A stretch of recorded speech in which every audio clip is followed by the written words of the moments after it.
Right, good afternoon. Thank you very much for coming along today.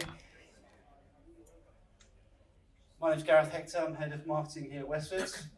Delighted to be back, seeing the team, great team we've got here in Singapore, and to be hosting our annual session once again in another new venue, which I think is definitely an upgrade for us as well, a great place. We've got a couple just coming in from the back. A couple of housekeeping bits, if you haven't already ascertained, the bathrooms are out to the left, big glass double doors. No fire alarms today, if you hear one, run for your life, standard stuff. We will be sending out deck probably next week, so I'm happy for you to grab some photos, but we will share the deck, so don't feel that you need to grab every slide on your phone. Quick disclaimer. What have we got coming up then? You've got a few more minutes with me, not too long, you're welcome. And then we'll be going into the content for today, starting with Tom, before we head into a panel session. We've got some invited guests today. We're going to be joining David Linden to talk about offshore wind and ET before we then head into a short break. It will be a short break, 20 minutes.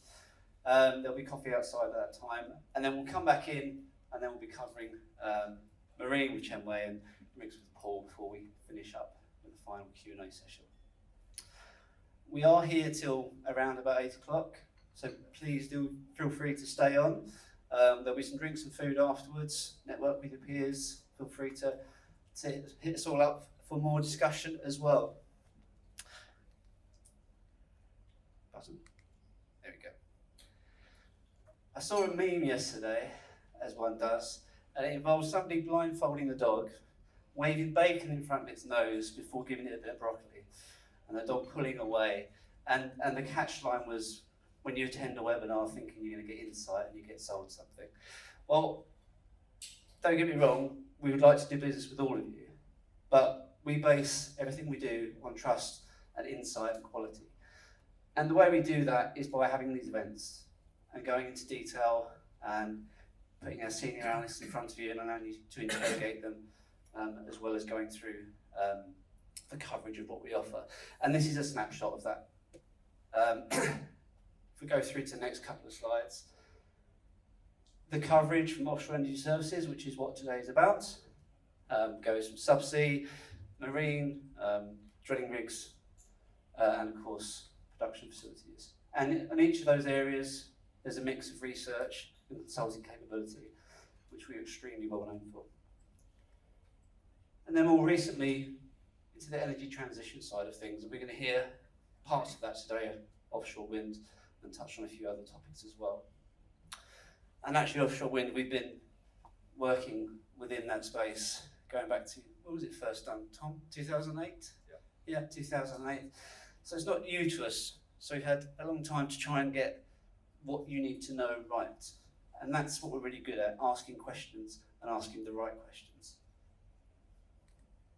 So, briefly, from Westwood, Tom's coming up shortly, David's at the back there, Michelle's going to do the scene setter for wind, and then, as I say, we'll come back on afterwards, Chenwei and Paul, to talk about marine and rigs. I think that's my tick box of everything. Do enjoy today. Do feel free to stay on later and network, but for now I will hand over to Tom. Thank you. Oh, sorry, appreciate that. But for questions today, on your tables, there's a QR code, just scan it, submit your questions. We have access to all of those, and then when it comes up, we'll just ask them to the panels or each other. You are, of course, welcome when we have the session, just to put your hand up, proper old school, and we'll come around with the mic. But as I say, feel free to use the QR code.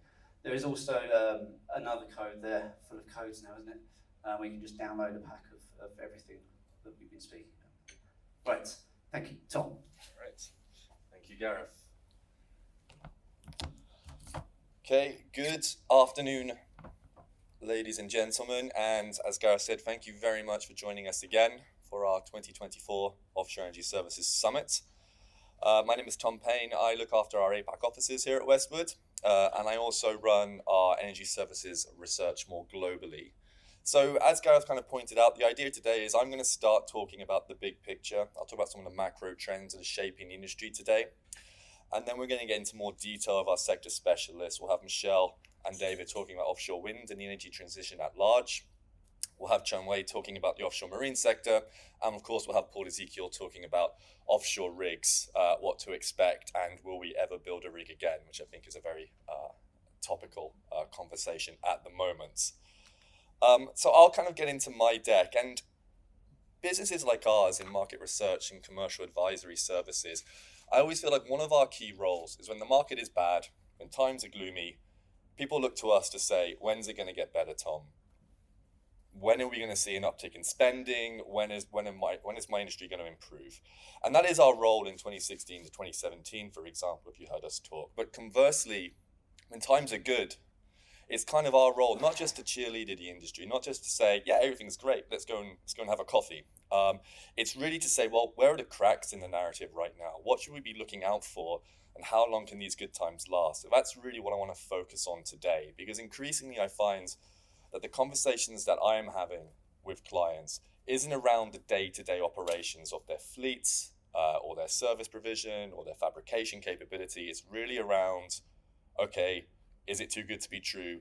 When might things start to go south? What should I be looking out for? And that's, again, what to kind of zero in on. As Gareth mentioned, we have Slido, and anyone who's been to a conference in the last 36 months will be well aware of what Slido is. So hopefully do use that. But if you do want to have a question, if you've got a burning question, or there's something that's not clear, or something that you can't make out on the slides, please put your hands up. We're here for you guys.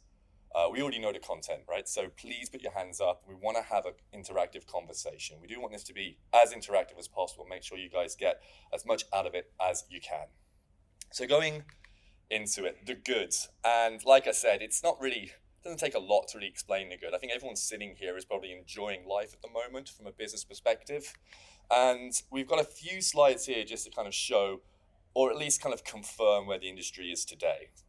So this first chart here is plotting offshore oil and gas EPCI spending. So this is all the spending on new projects in offshore oil and gas. This is floating production, it's fixed platforms, it's pipelines, it's subsea, it's marine, all these kinds of things. And you can see that whilst in 2024, and sorry, the point is not quite working, but if you can see in 2024, whilst we're not expecting the spend to exceed 2022 levels, which was an all-time high, we do expect it to be very close. We do expect to see a very, very high spend in terms of new offshore projects. We are very much in a very bullish period when it comes to investment for new offshore oil and gas capacity.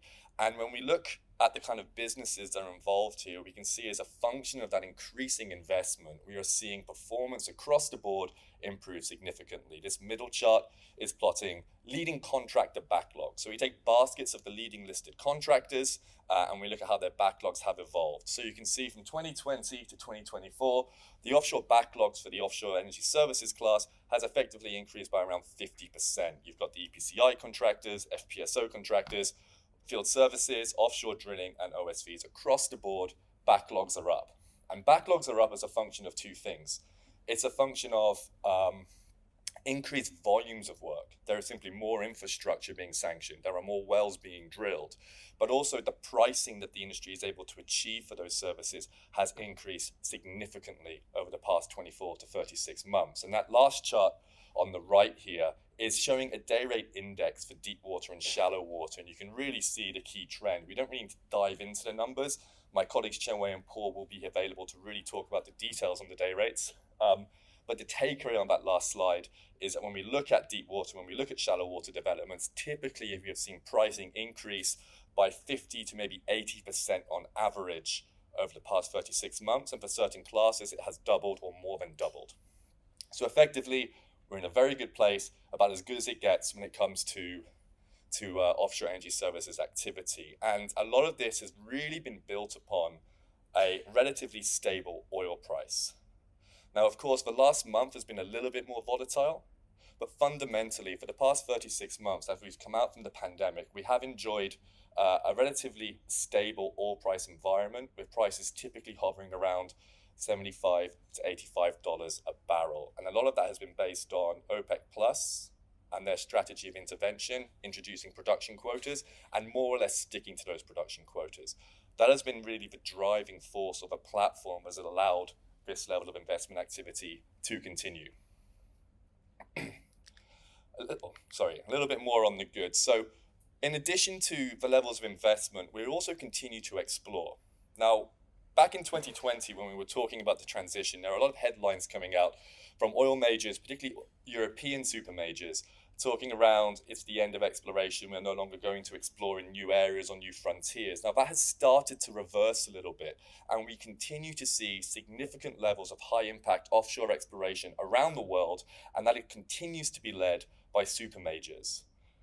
What we have seen over the last 18 to 24 months is the emerging of new markets and new geographies. So there's a lot of detail on this chart here, but you can see that since 2021, we have seen some of the biggest new resources unlocked in new potential markets, including places like Namibia, Guyana, of course, very high profile. Suriname got its first FID earlier this year, and we'll see several more in the next 18 months. And more recently, Kuwait, which is adding a huge amount of new barrels to the already rich Arab Gulf. So the rich just getting richer in that situation. From an APAC perspective, Indonesia has seen phenomenal new exploration success for gas. So Geng North, that has now been sanctioned by ENI. And this has really allowed Indonesia to start to unlock its huge gas potential and deliver a real world-class hub. I think we're all aware of the massive resources that did exist there, Gendalo Gehem, Abadi, IDD, etc. So the continued exploration and finding more resources nearby is now seeing a situation where we are unlocking that, and it will drive a lot of rig activity and a lot of future EPCI activity in this region as well. So it's not just the Atlantic Basin where the activity is happening. It's not just the Arab Gulf. Those are kind of the leading lights when you talk about spend, but we are expecting to see a significant uptick in this part of the world as well. So a good story, more or less. We're all pretty happy, but now the less good, right? So what are we concerned about? And the concerns fundamentally around the macro level. And one of the first things that we really noticed this year was this increasing discord over long-term oil demand. And no matter what industry you're in, or whatever you do, the world is becoming increasingly polarized, you could argue increasingly partisan.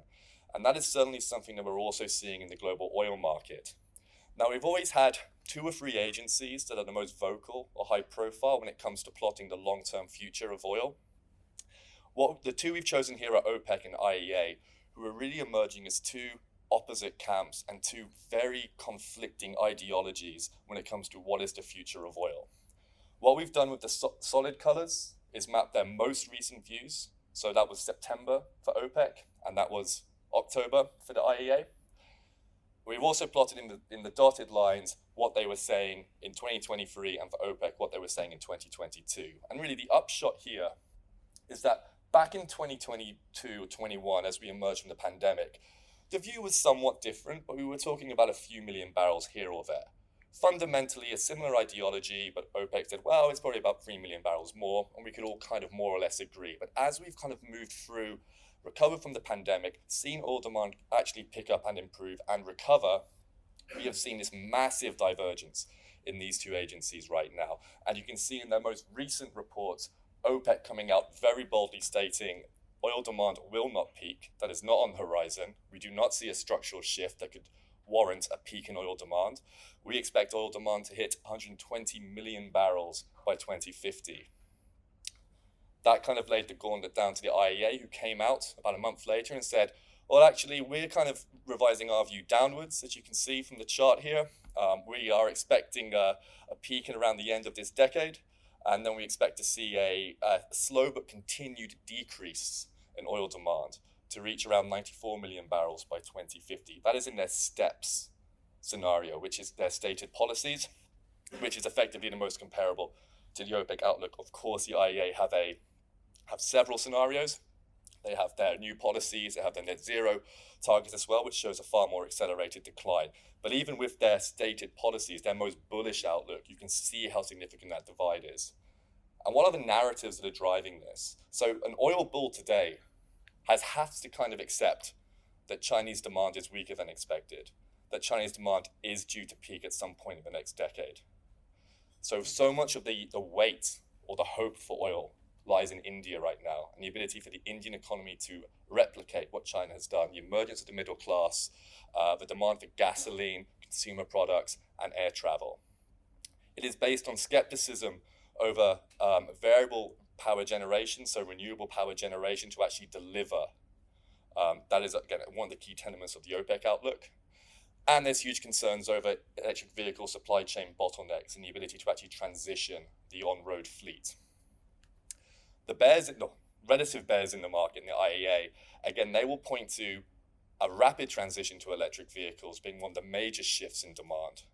They will talk around Chinese demand, the main driver of oil consumption globally over the past decade plus, peaking by 2027. In fact, we're already seeing a situation where diesel has already peaked. And they are talking around accelerated electrification and efficiency gains from that, as well as the adoption of new policies and carbon taxation. So what we're seeing is a world where we can no longer live in the consensus. We're increasingly being forced to choose a side. What do we think about the future of the industry? Do we believe in the 120 million barrels per day story, or do we believe in the 80 to 90 million barrels a day story? It is making it harder and harder for us to live in that consensus. It creates discord and uncertainty, which is certainly not a comfortable environment for investment.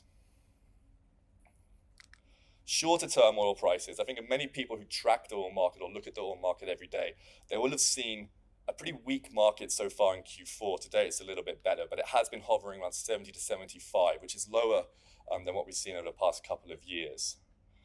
And a lot of that has been based off pretty negative data and information flow from China in particular.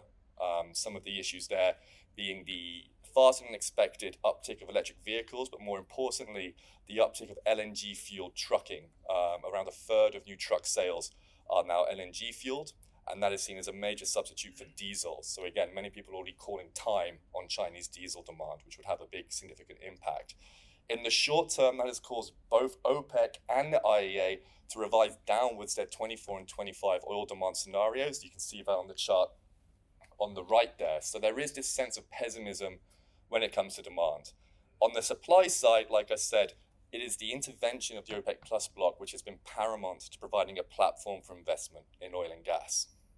It is the willingness of the OPEC Plus bloc, led by Saudi Arabia, to sacrifice market share to maintain sensible oil prices for their barrels, which has allowed the rest of the world to continue to develop their own resource bases. This chart on the left is there's an awful lot happening, so I'll just talk through it. The green bars, the negative bars, is effectively the barrels that OPEC Plus has taken out of the market since Jan 2023. And you can see a big kind of step change in June, July, where Saudi Arabia announced its 1 million barrel a day voluntary cut.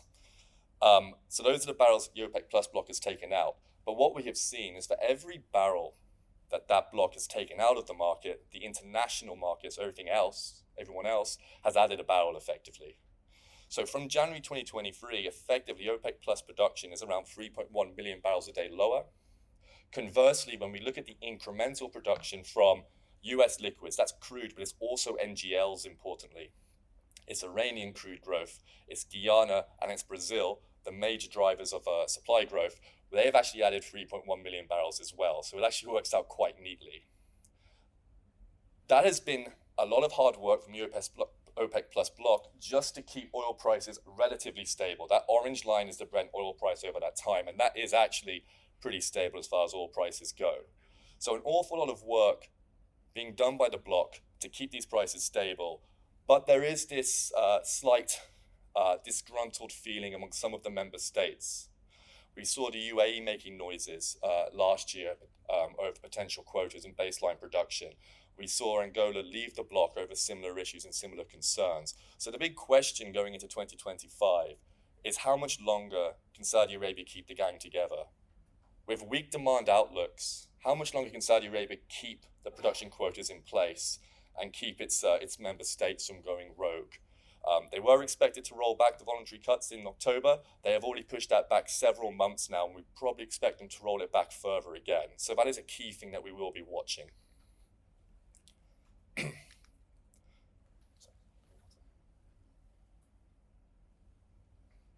Another issue we're looking at is cost inflation. So in one of the first slides, I talked about pricing growth. and how that's such a great indicator. And we love to see day rate growth. We love to see day rates for rigs, for boats, pricing for our equipment and services go up. It's a great KPI for pretty much everyone in this room. But the other side of that coin is calling it cost inflation, because effectively that's what it is for the E&P community. And we have a situation now where industry costs to develop projects are pretty much where they were back in 2012 to 2014, which are kind of all-time industry highs. The problem that we have is, unfortunately, back then, we had a structural oil price of around $115 per barrel. Today, you have a structural oil price around $75 to $85 a barrel. We simply are not generating enough cash at the E&P level to warrant the industry costs that we're seeing today in the market. And we've kind of broken out the main kind of eras, if you will, of the market over the past 25 years. 2011 to 2014, high oil prices, high industry costs. 2015 to 16, we saw low oil prices very quickly, but we still had those high costs. Cash flows very, very poor by E&Ps. 17 to 20, we saw that rationalization in cost. All the day rates, all the pricing came down. Also had low oil prices, but we actually rationalized the industry quite well. And as we moved out of COVID, suddenly we saw high oil prices come out of that with low industry costs. We didn't quite catch up to the increase in activity, and that led to this almost record amount of operating cash flows being generated by super majors in that middle chart there in 2022, that blue bar, which is operating cash flows. You can see all-time highs there. Where we are today, unfortunately, is a situation where we still have those high industry costs, but the oil prices have come down, $75, $85 a barrel. Like I said, at the moment, it's been around 70 to 75. And that is already eating into those cash flows. You can see as we moved into 23 and 24, the operating cash flow per barrel has come down dramatically for the E&P community. They simply have less money to spend. And what that means for the industry is we are already seeing projects get delayed. We're already seeing sanctioning having to be refought, come back to the table, renegotiate, rethink development plans, because things are simply getting too expensive. For offshore operations for the next 18 to 24 months, most of it is baked in. Most of it has already been sanctioned, FPSOs are being built, and the E&P community is at the mercy of the supply chain. They simply have to accept the rates that are being offered. But the projects that are getting sanctioned today that will drive activity in 3 to 4 years, that is where we're starting to see a potential slowdown. When we think about our views on 2024 activity, at the end of last year, we were expecting 87.3 billion of spend in offshore EPCI. Today, we're expecting that to come down by 22% to 68.5 billion barrels. That's $69 billion. And that is really a function of projects being delayed due to cost overruns. The last kind of issue to talk around here, and it's somewhat linked to cost inflation, is what's happening in Saudi Arabia. The Gulf and Saudi Arabia in particular have been seen as one of the major growth engines of the recent uptick in offshore activity for EPCI contracting, for smaller OSVs, but PSVs and anchor handlers, and for the jackup market.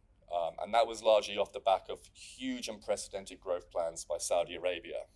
Now, a significant shock to the system at the beginning of this year, where the oil ministry announced an intention to not go to 13 million barrels a day of maximum sustainable capacity and just to keep it at 12 million barrels a day. That led to a wave of rig cancellations or suspensions, we should say, and that has had a significant impact on the drilling market. At the end of last year, you simply could not find a jackup. There were no jackups available. The market was effectively sold out. Again, driven by Saudi Arabia. You could see that our outlook for Saudi Arabia was around 90 rigs contracted over 24, 25. Based on the current news, we expect that to fall significantly to around 72 rigs, but we're also hearing now that there will be further suspensions, but I think that's something that Paul could probably get into in a bit more detail. Now, what that's effectively done has been in 1 year, we've gone from a market with zero excess capacity to suddenly now we have 15, 20, 25 rigs that need to find a home. Some have been able to relocate to the Gulf or to Southeast Asia, but there is now increasing flex in the system that we didn't expect. So the last couple of slides I'll talk about is the future. Okay, so we've talked about the good, what we've seen over the last 12 months. We've talked about what we're concerned about, but what do we think is actually going to happen for the next couple of years? The important thing to bear in mind is the negative stories we've spun aren't really going to impact the market too heavily in the next 12 to 24 months. So much of that activity is already baked in. Like I said, FPSOs are already in the yard.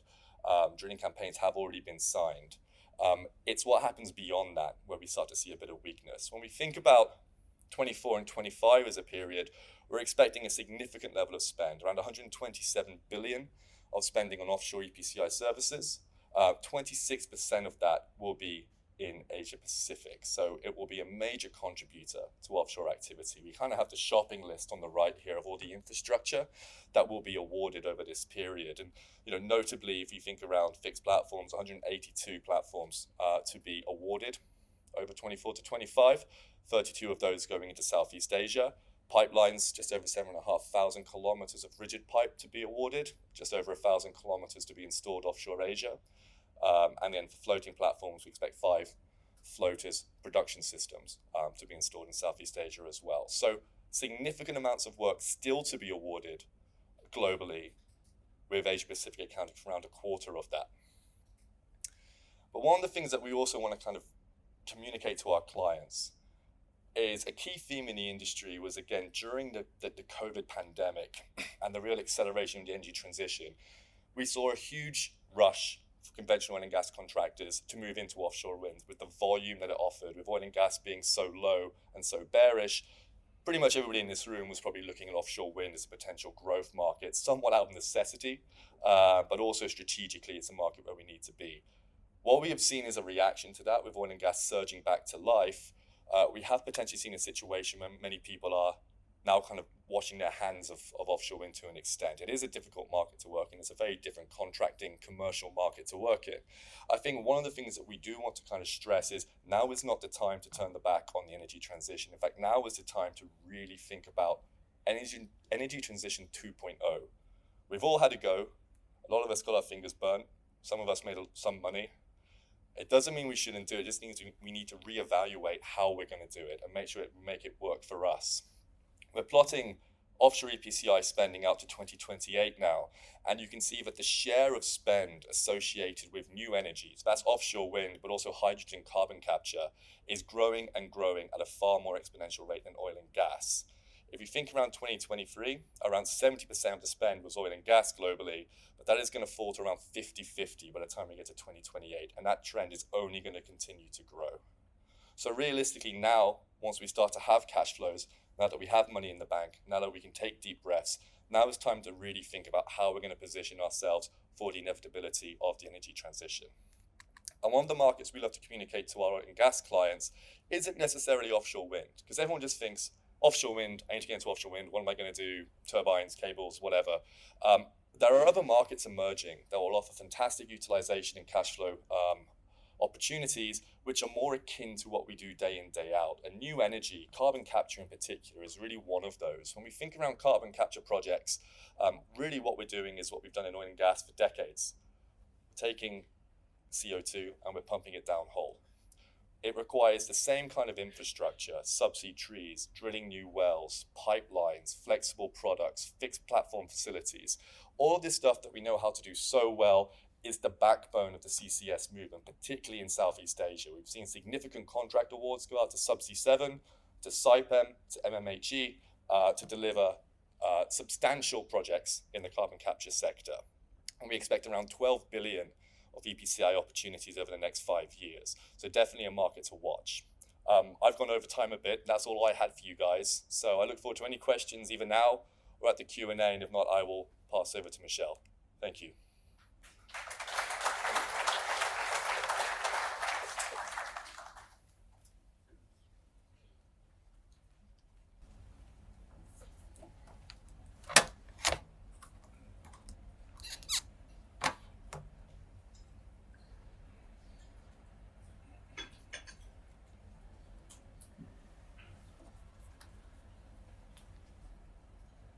Hi everyone, good to see both good new and old faces. My name is Michelle, and I'll be walking through a selection of slides which hopefully will serve as a neat segue into the offshore wind panel discussion that we have right after this. This time we'll be having a really strong lineup of offshore wind panelists, so I really hope that will pique your interest and you'll enjoy the discussion. Now, how I like to do these things would be to really just talk a bit more about what we're seeing today in the offshore wind market from a global perspective, covering some of the challenges and changes that we are seeing. Starting off with the mother of all evil and cost inflation. And really, we could spend the whole day talking about cost inflation, but let's just take it as is. We've seen about 40% increase in costs reported as part of our surveys. But you combine that with a time where we're seeing declining government support levels, that creates a very challenging situation for developers from a top-line perspective, but also from a bottom-line perspective.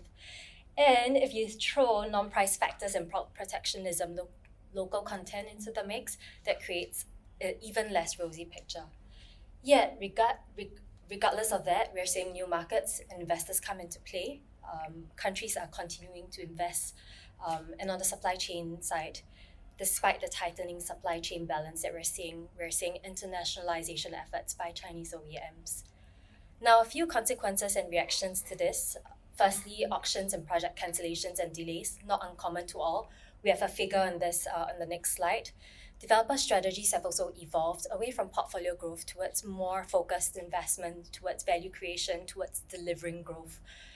Revenue support levels have also changed and adopted more of a CPPA model as part of a hybrid revenue stack. Contracting has moved towards more longer term in nature, towards frame agreements as well as reservation agreements longer term. Investments have been mixed by supply chain, but very much a response to increased protectionism but tightening demand-supply balance as well. To quantify the damage really, or rather missed opportunities, I think what we have on hand today is about 40 gigawatts of offshore wind capacity that has been delayed or cancelled. Now that's equivalent to about 100 billion of offshore EPCI capex. Now what we don't include here is what we call the BAU delays, but really focused on key challenges such as supply chain, unsuccessful PPA solicitation, renegotiations, or rising costs. Now that I've got the bad news out of the way, I think it's important to take one step back to see what the numbers show us. And really, if we look at capacity additions, we look at capacity sanctioned and leasing activity, they're all ballpark quite positive. The only softening that you'll see is in terms of capacity sanction, and that's by FIDs. We witnessed a very strong year in 2023 as a result of mainland China additions, in addition to some high-profile UK projects taking FID, including Hornsea Project 3, East Anglia 3, and Moray West. Now, the key thing that I want to highlight here is really leasing activity. And you see that actually these are very robust levels. And I'll repeat this again as I move through the APAC numbers. And when we talk about APAC, I'm going to exclude mainland China from the analysis as well. If you look at the APAC numbers, I think a lot of themes are mirrored in here, maybe not quite at the volume. But if I can point your attention to the leasing activity and the tenfold increase between 2023 and 2024, that basically dictates the pace of activity that you'll see in the next 7 to 10 years. On this slide, what I've tried to do is to extract news of significance over the 2024 in chronological order. And two things are of note. Firstly, a lot of news in terms of policy, leasing offtake evolution, partnerships, investments, as well as transactions. But the second takeaway is that it's not being monopolized by a single country. Rather, you are seeing new countries in the APAC coming into play. And I think that's a very exciting story to tell. So where is APAC excluding mainland China in the offshore wind map? If you look at our cumulative capacity additions and the installed capacity, you'd easily infer that mainland China and Europe are well ahead of the other regions, and that would be an easy inference. But I think it's important to take one step further to see that actually the rest of APAC has a growth story, not quite at the pace that we had hoped for, but very much growing. And especially during post-2025 to 30, you start to see new countries come into play. And post-2030, I think the growth story is even stronger. On the right-hand side, what we have detailed over here is just select countries based on their installed base, what their 2030 forecast comes into play relative to their targets. And the short story is that most countries will not hit their targets, unfortunately, but we would see some momentum being built. Most of the installed base will be contributed by three main countries: South Korea, Japan, and Taiwan. Now, post-2030, the interesting thing is that you start to see a shift in the country contribution. And for example, Australia has already awarded a lot of feasibility licenses equivalent to 25 gigawatts or more this year in Gippsland. So we'll start to see Australia become quite a strong and prominent feature as part of the wider APAC mix. So who are behind these projects? And you'd see the usual suspects of the world, CIP, Ørsted, Iberdrola, but really there are also players which are more prominent in APAC that are not quite as prominent in global market. On the flip side, if you want to, there are top 10 players such as Vattenfall, SSE not being featured in APAC, and rightfully so because of their European focus. What's also interesting is the amount of equity also being churned in the offshore wind market over the past 2 years, 2023 and 2024. And I think presently we estimate about 60 gigawatts equivalent of capacity to have changed hands. Now, what's interesting is that BP has taken a net positive position in APAC, having invested about 3.3 gigawatts in South Korean projects. And on the flip side, Shell taking themselves out of the offshore wind market, specifically for South Korea, the Munumbaram project. And Shell basically has been I suppose, the largest divestor in offshore wind. I think we track about 5 to 6 gigawatts at present. In terms of sanctioning activity over 2024 to 2028, we expect a pickup, about 82.6 billion of offshore EPCI spend that we expect, contributed by 4 countries, with Vietnam coming into the mix. In terms of scenario outlook, our low case basically sees attrition in 70 billion, and that's based off our in-house project certainty tool. Now, if we talk about sanctioning activity giving you a runway of what offshore wind activity could look like over the next few years, I think leasing activity goes one step further. And I'm glad to report that leasing activity in APAC has never been stronger, very much contributed by Australia in 2024. And in 2025, we'll start to see new countries into play. We have estimated about 5 gigs yet to be awarded in terms of scheduled leasing activity for the year. 4 gigs of which are from India, but that may very well move to the right in 2025.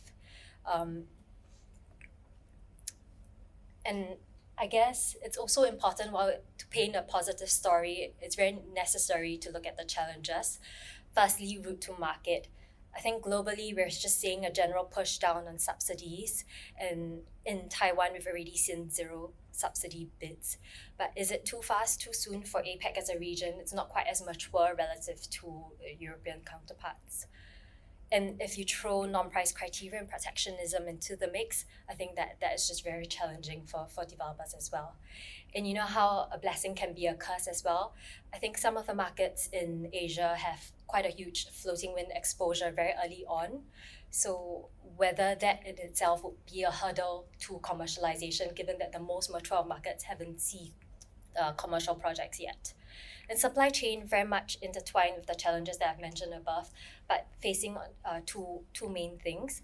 Firstly, APAC having to compete with what is a shrinking or stretched global supply chain, but 2, having the necessary local critical mass to deliver to projects should there be local content.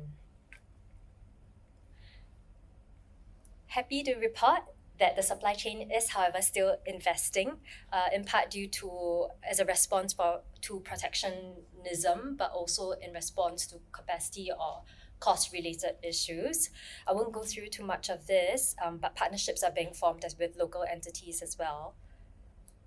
So I've brought you through quite a roller coaster, from the delays of the cancellations and delays of projects that we've seen through fairly strong leasing activity in APAC, then to challenges. But what I would say is that it's been fairly turbulent, and it's going to be a defining period for APAC, one, for new markets, as well as for emerging markets, to see whether they can really finesse policy but also live up to their commitments. With that, I will pass on to David to kickstart the panel for us.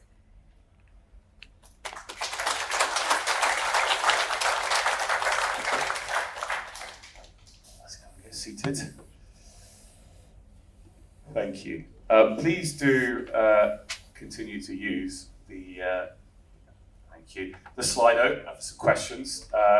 What we'll do is we'll have about half an hour or so here, and we've got some time at the end specifically for questions for these gentlemen. So please do use that. I've got it loaded up on my phone here, so let's come to the last half. Let's find one here. We'll do very brief introductions. So let me just explain who we've got here today. We've got Will Liu here, first of all, from Bluefloat, Senior Business Project Manager for APAC. So if you're not aware of Bluefloat, they're a fantastic developer. I'm sure you'll be able to weave in a few bits and pieces around Bluefloat as we go. We've got Robert Shapcott, Business Development Manager for Fugro here as well. I'm sure many of you are aware of who Fugro is in the room. And last but not least, David Chang as well, from the WFO, the World Forum for Offshore Wind, who we're members of as well. So thank you so much for coming from Taiwan to be here as well. So look, gentlemen, some interesting sort of scene setting there from Michelle around the industry, how it's been a few turbulent years, etc. It would be useful maybe just to start off with trying to get a bit of insight from each one of you. How have you reacted in the last couple of years to that turbulence? You know, have you had a change in strategy as a result, or have you kind of just ignored it and plowed ahead in some respects? Maybe, Will, if we start with yourself, what's the kind of actions you guys have taken? All right, thanks a lot. First of all, thanks for inviting me to Absolute pleasure. this event. That's quite interesting because when you ask the question, who's already in offshore wind in the room, probably the only guy who raised the hand I already know. I'm new to Singapore and I moved here in April this year, looking after the Blueflow's APAC regional business here. Regarding your question, I think from the developer's perspective, we definitely have more emphasis on forming strong partnership. And that's our way to share risk, share cost, reduce exposure in the different markets that we're in. So that's number one.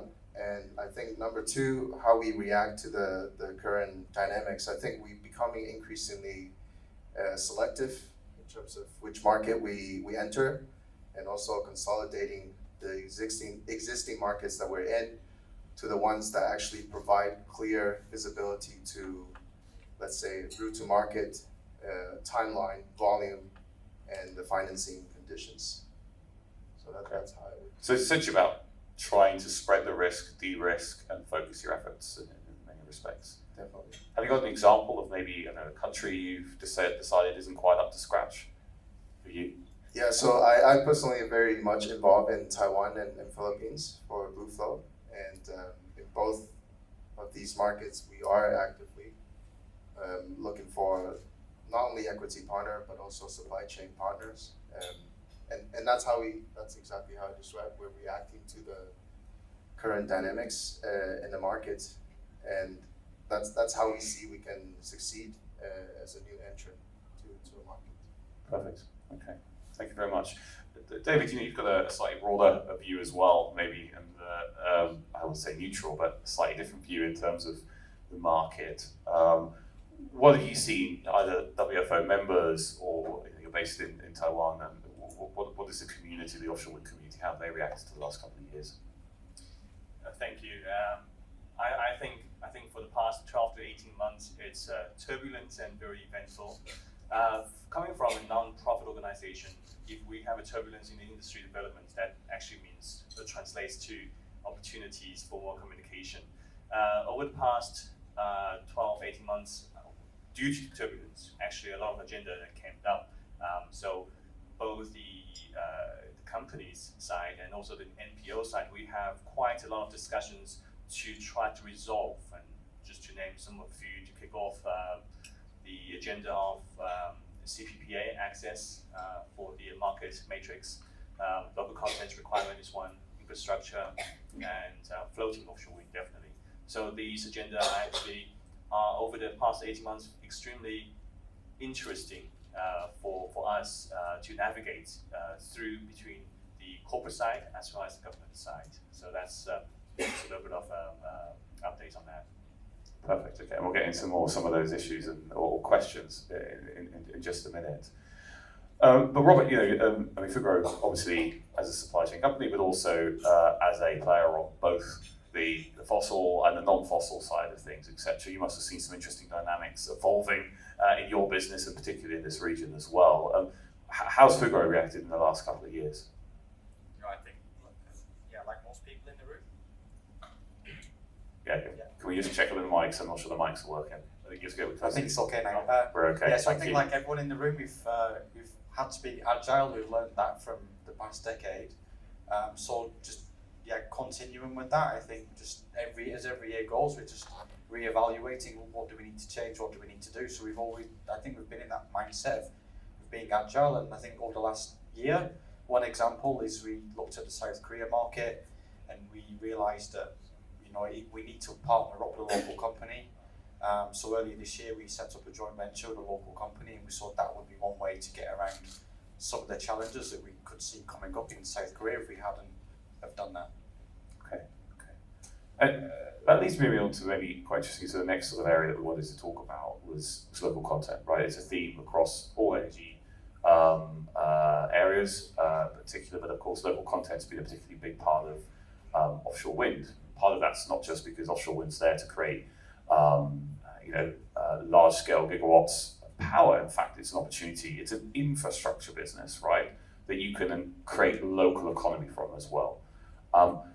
With that in mind, there was obviously this dispute that was happening between the EU and Taiwan, etc. And people invested quite a bit in local content in Taiwan, as an example. But the dispute, whether it's been resolved or not, let's just say the dispute has resulted in going to court, and then Taiwan now saying, actually, we're not going to have any more local content, because we realise it may be anti-competitive, whatever it might be.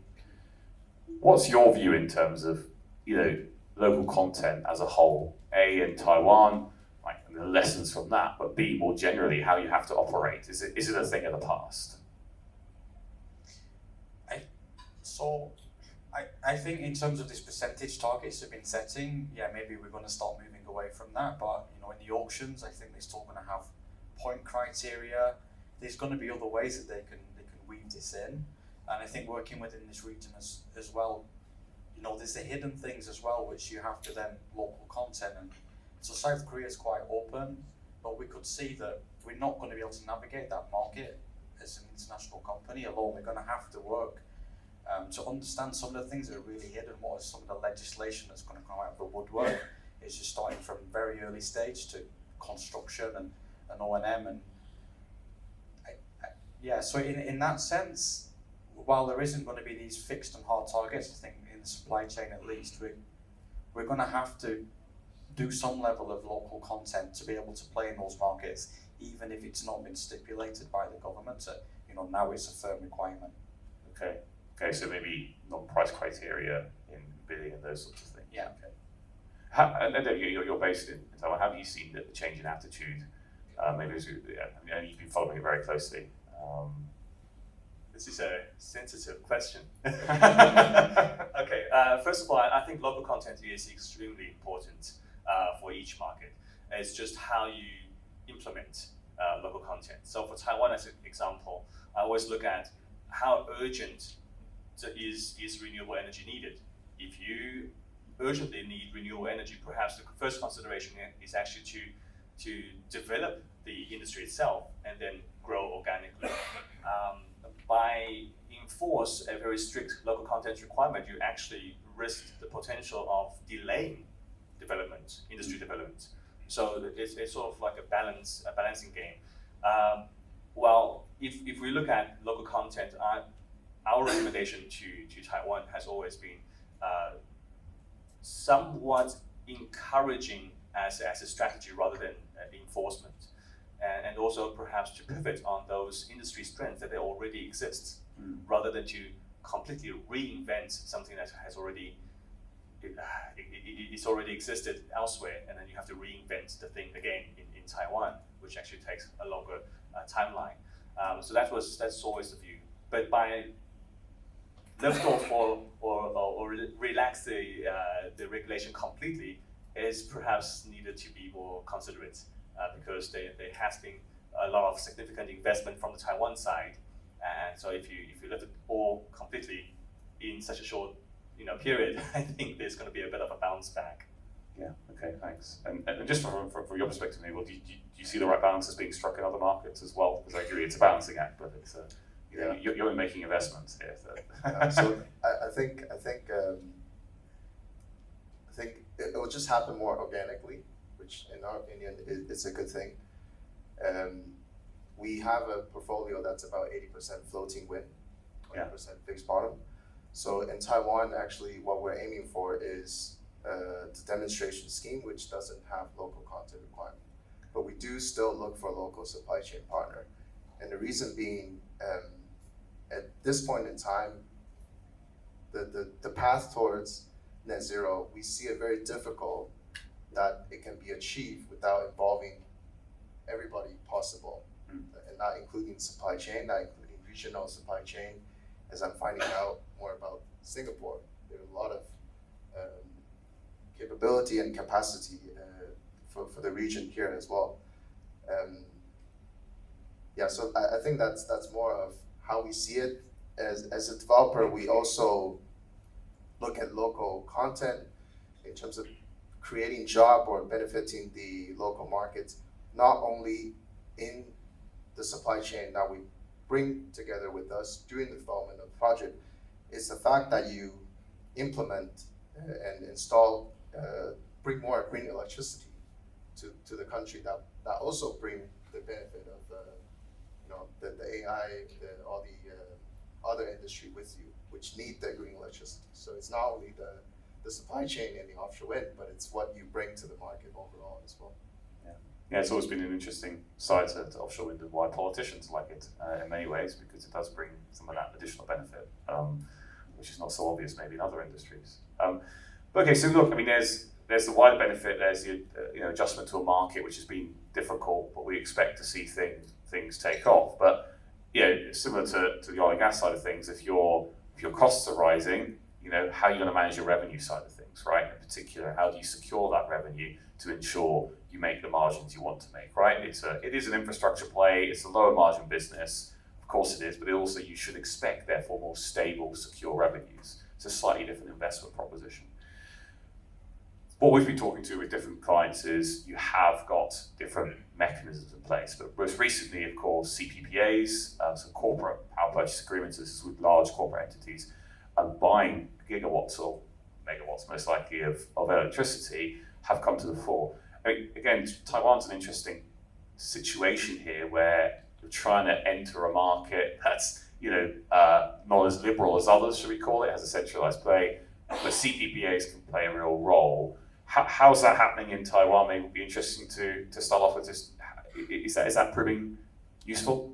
Yeah, okay, so one of the turbulence that's happening in Taiwan is that the limited market matrix. So we all understand for corporations to sign a CPPA with developers, there are certain criteria that needs to be fulfilled. And in Taiwan, according to the Ministry of Economic Affairs website, the registered business that qualifies, that perhaps are able to sign PPA directly with developers, are less than 2%. And that's a big challenge, because all these developers will now, if you don't have feed-in tariff, that means you rely on CPPA, but the market scale at the moment, as we speak, is less than 2%.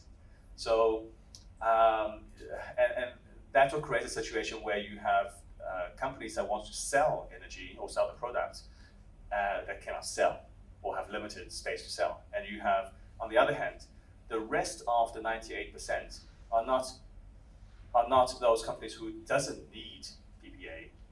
Most of them actually does, because Taiwan, for example, is an export-reliant market. So they need to have some sort of renewable energy to remain competitive internationally. But they want to buy, but they cannot buy. And so this is an interesting situation. So I think coming from the CPPA point of view, perhaps the more robust system of aggregating system that needs to be in place, so that we can facilitate the extension of the market share for developers, and also widening or to be more approachable for those smaller sized enterprises to acquire renewable energy as needed. Yeah, it's difficult to have a market that isn't in the market in the end. And somewhere like Taiwan certainly needs it, right? We were talking just before this around carbon price being put into place, right? Big export industries, how can you compete in the world if you don't have renewable electricity accessible for you? And that's a real problem for Taiwan, potentially. I just want to add in a little bit over here. It's very interesting that we raised the carbon tax. So the electricity prices in Taiwan is relatively low in comparison internationally. So a lot of the businesses will then consider, why should I buy renewable energy if it's so expensive? I would just just use gray electricity and then pay whatever penalty that I have to pay. But if we in place other considerations such as carbon tax, then perhaps justification for that becomes more obvious to either step up with carbon reduction actions by means of using more electricity or green electricities, or face the challenge of being out of the supply chain in their respective industries. Do you want to say something? Okay, sorry.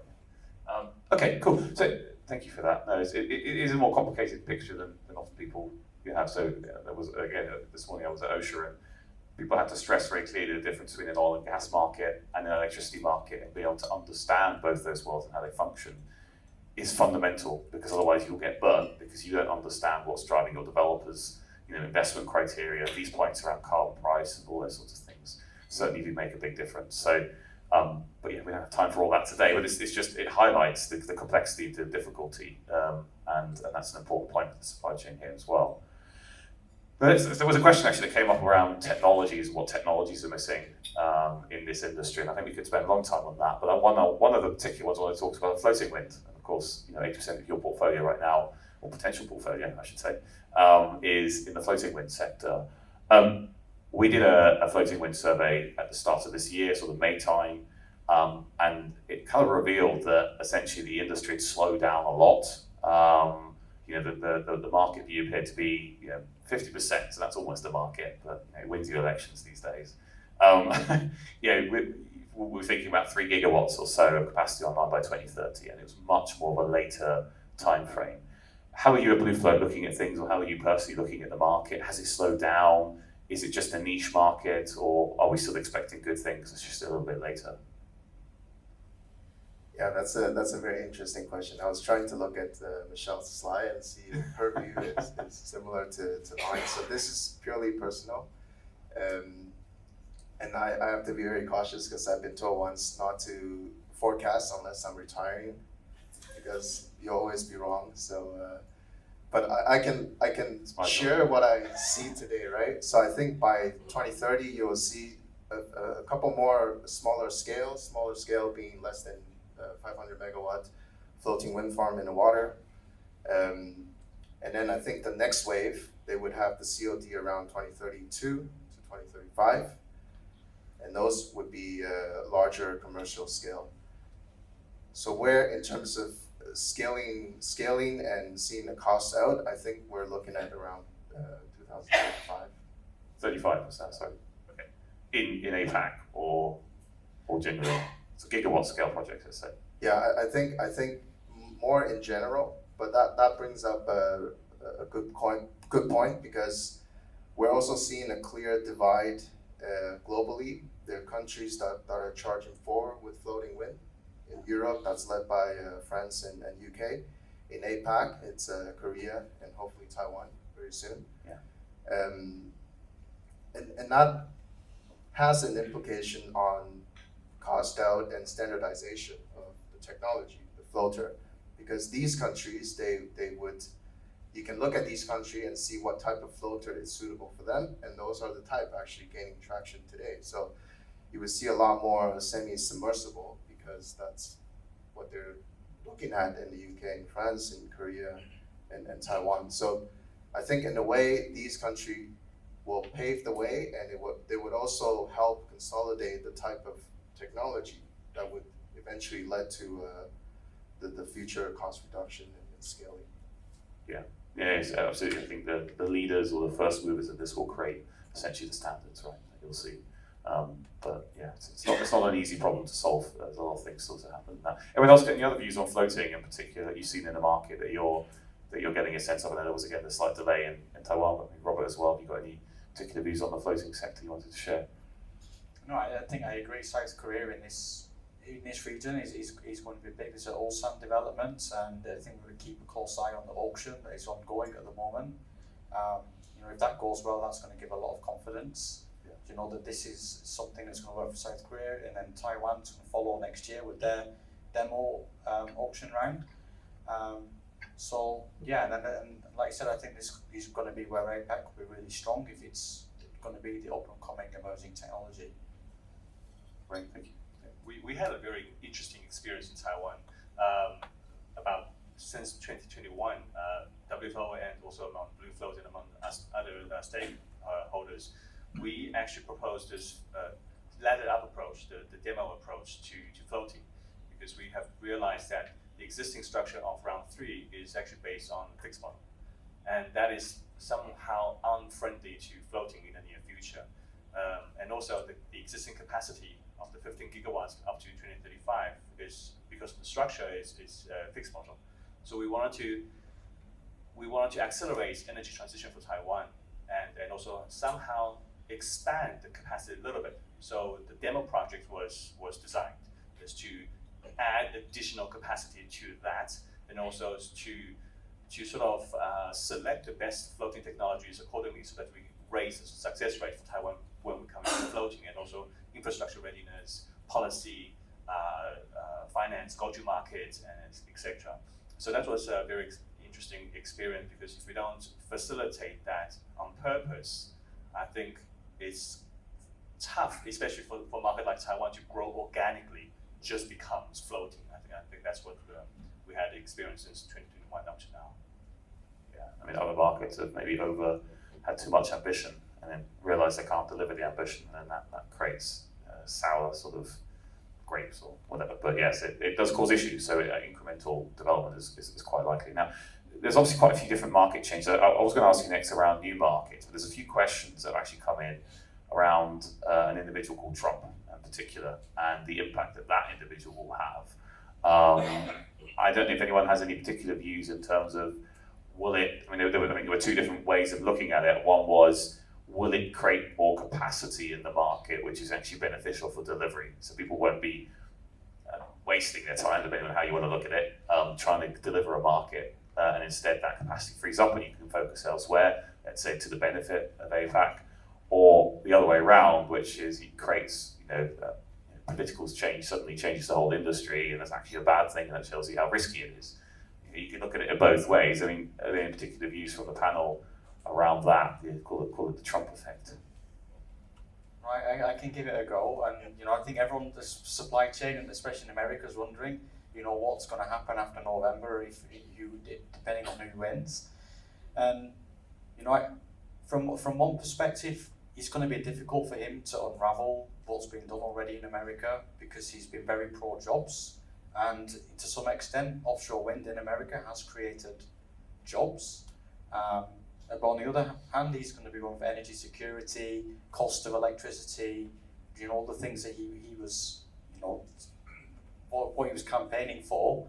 And so there's going to be this big upsurge in oil and gas as well. And and I think that's the interesting thing that we're going to see, and we've discussed, is if those two markets continue to grow quite largely now in America, then you're going to have this competition for vessels, and then there's the impact on the vessel chartering rates. I think it's going to be interesting, because I don't think he can unravel what's already been done without people losing jobs, and then that's not what he was campaigning for. Okay, good stuff. David, well. Okay, I look at the situation. I think once President Trump takes office, I think for the first year or two, he's going to enforce what he's been said. However, if we look at the international trend as a whole, what are we doing? What's the world, or what's the trend like? Are we progressing into carbon reduction? Because, for example, if the focus or the general consensus is that we are still going forward with that, that means that the supply chain is also going to be affected. And if the supply chain is affected, then renewable energy is still needed. So whether or not President Trump is going to enforce that, no renewable energy or very less renewable energy, it's going to be very tough to go against the tide, I think. But however, saying that, first, because he has to get his reports done, right? He has to show credit. So I think he is going to try for the first or 2 years at least. But then I think the general trend is that we will eventually move forward to renewable energy or the increase of the renewable energy. Unless, I don't know, somehow the world has decided that we don't care anymore. Let's just resume as what without renewable energy. But I think the chance of that is very slim. Right. Yeah, I think for Blueflow, we're actually backed by a U.S. private equity firm, but personal view, I don't think we're impacted by the U.S. not much. We're not actually in the U.S. offshore wind. What I can share is, personally, I see my concern would be on the turbine OEM. Yeah, or GE pulling out basically. Yeah, so all of a sudden they don't have or they see the U.S. market being less certain, and as you mentioned, GE they made the announcement that they're pausing on the offshore wind ambition. The other two Western OEMs, they're still monitoring, I would say, especially for floating wind. So that would be more the floating developers' concern, I would say. Yeah, the nuance we try and look at is the difference between what federal or the state kind of side of things could do, right? So, I think about 10 projects or so that have already gone through all the federal approvals, and so they can actually move ahead. They need to work with the state, and the state's interested because they have their own targets and those sorts of things that they need to achieve. And so that sort of initial investment can still happen. It certainly feels like it. There's not much the federal government can do on those. It's that next batch which is really going to be quite important. And if you've got other issues like the Jones Act to deal with, who's going to invest in another whole vessel? Well, no one, I think. So it's an interesting conundrum still there. But we shouldn't forget that the US is 5% or less of the global market, and it will be for the foreseeable future, right? And people overblow for offshore wind the importance of that. It's actually solar and onshore wind and those sorts of things which are going to continue to grow, right? Texas is the biggest solar state in the whole of the US, not because it's particularly interested in renewable energy, it's because it's cheap. It's the cheapest form of electricity and they want to invest in it. So those are factors we shouldn't forget. Okay, we've just got a couple of minutes left. There are a few other interesting questions. Maybe I will just ask one of them, which was on the South Korean ceiling price for floating wind. I'll sort of interpret the question as to say, can you actually make any money with that in that sense? And anyone can answer that question. I'm not talking at the floating wind developer here, but is $128 essentially a good price, or is that too low for the industry to look at it and go, right, this is worth taking a risk at this stage? If anyone's got any particular views. I have no comment on that. Yeah, so I think what we saw, this number, Yeah. So first of all, we're not active in Korea, but we do monitor the markets in the region. It sets expectations though, right, of what's possible, for example, right? So like I remember in France, that number when that came out, I forgot it's 80 something now, I can't remember now, that shocked people. Maybe the same could be said for South Korea as well. But I think what I was about to say is I think the South Korean revenue support scheme, they're another top up to that number. Yeah, you can ratchet up your So internally, our assessment was actually around 300 USD. Once you hit all the criteria. Yeah, so it's Okay. it's not just what we saw that was announced. I think there's something on top of it. Interesting. Okay. So we were actually looking at that and hoping to share with the Taiwanese government and say, look, because I mean the French number was very low, Yeah. but then we got the UK number, which is reasonable, Yeah. and now we have the South Korean number. So yeah. Very interesting. Okay. Thank you. We're just trying to push for a number in Taiwan. We just needed to happen. Yeah. Right. Great. Right, we got some quite detailed question in here. I think just considering the time that we have, we won't answer those. Top 2-3 markets that you think are exciting, very quick from each one of you. Maybe just top one market that you think is exciting we don't talk enough about. Or maybe we do I'll talk. go top one, and we've got the markets we've talked about, but I think the next upcoming one for me is going to be the Philippines. There's a lot of government backing there. Okay, very interesting. I still think Taiwan is the very interesting market. And you're not biased at all, then? I'm not. This is because I think the possibility of cross-industry integration will provide a very interesting market development for everyone here, actually. So if you look at the rest of the APAC, perhaps the existing markets already could be already very attractive to concentrate on, or rather just to thin out the investment portfolio too much. Perfect. For me, I would say Taiwan and Australia. And Taiwan, not biased, but I think Taiwan is one of the few markets, once the demo project is announced, it has an FIT support, a sizable capacity. Yeah. So that's very attractive for a floating wind developer.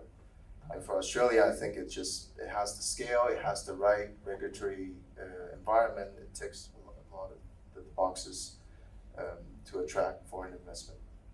Perfect. All right. We're out of time. Thank you, everyone. And there was a couple of other questions. Come find one of us and ask them during the coffee break, please. But please put your hands together for now for this wonderful panel. And I think we are really into coffee. Is that right? Thank you all for joining us today and for continuing to stay with us after the coffee break. My name is Chen Wei, and in this segment, I'll be covering the offshore marine market. I'll be providing an overview of the global OSV industry with a particular emphasis on the APAC market.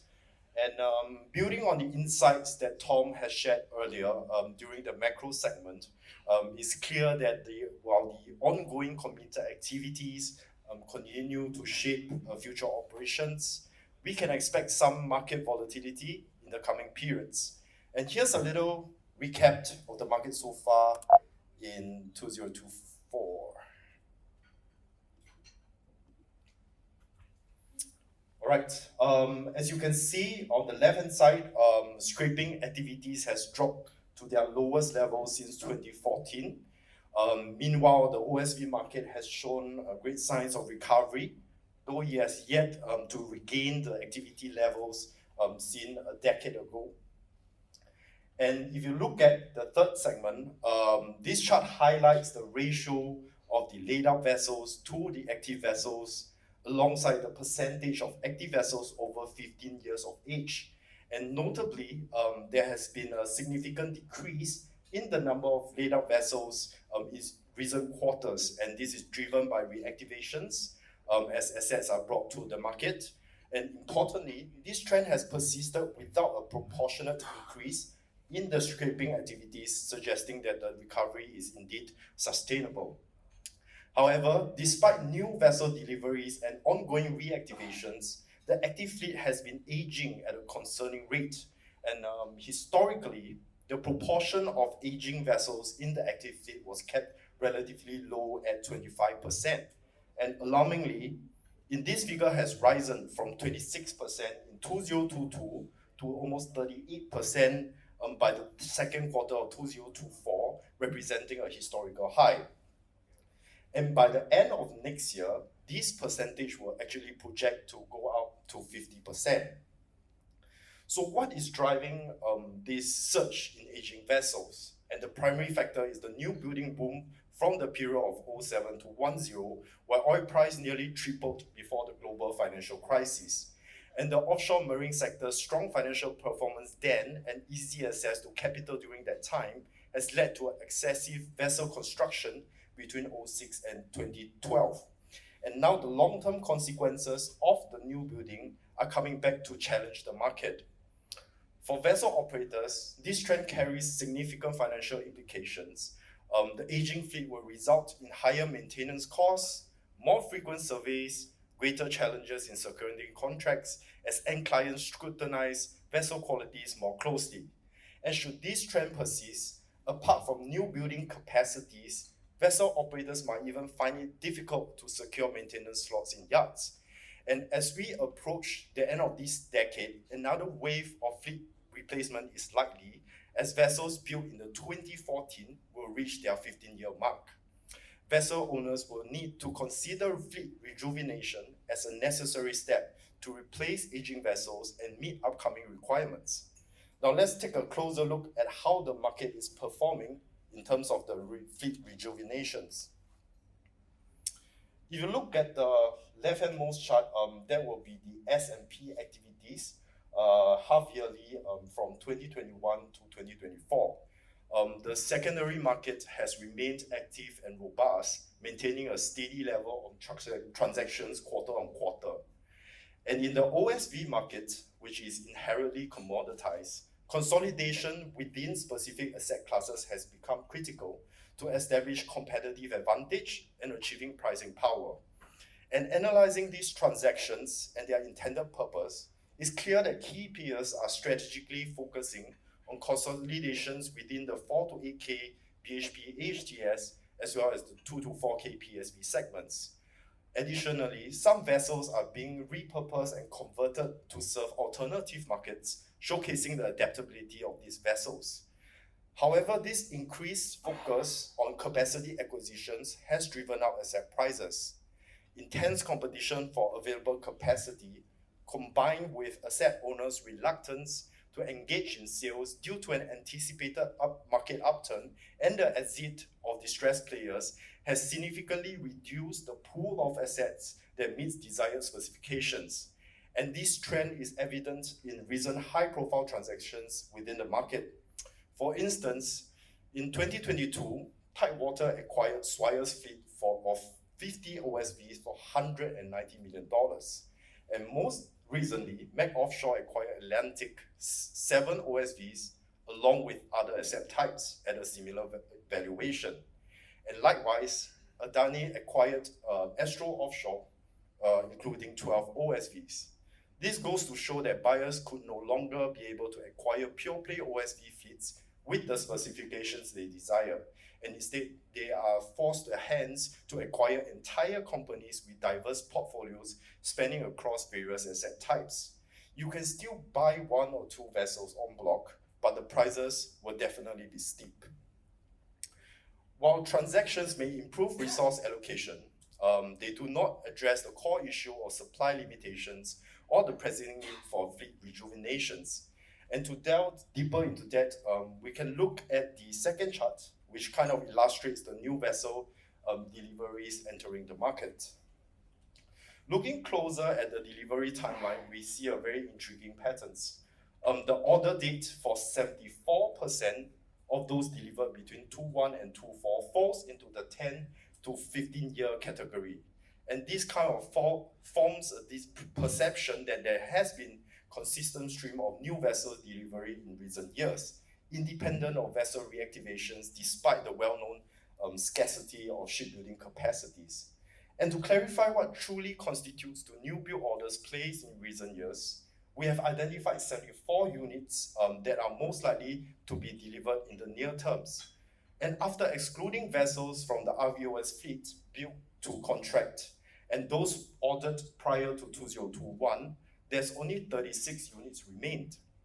And interestingly, most of these orders are from non-oil and gas vessel owners, and a significant share is associated with ocean-going companies such as Capital Offshore and another company which rumored to be Costamere, which has reportedly placed an order of 10 units.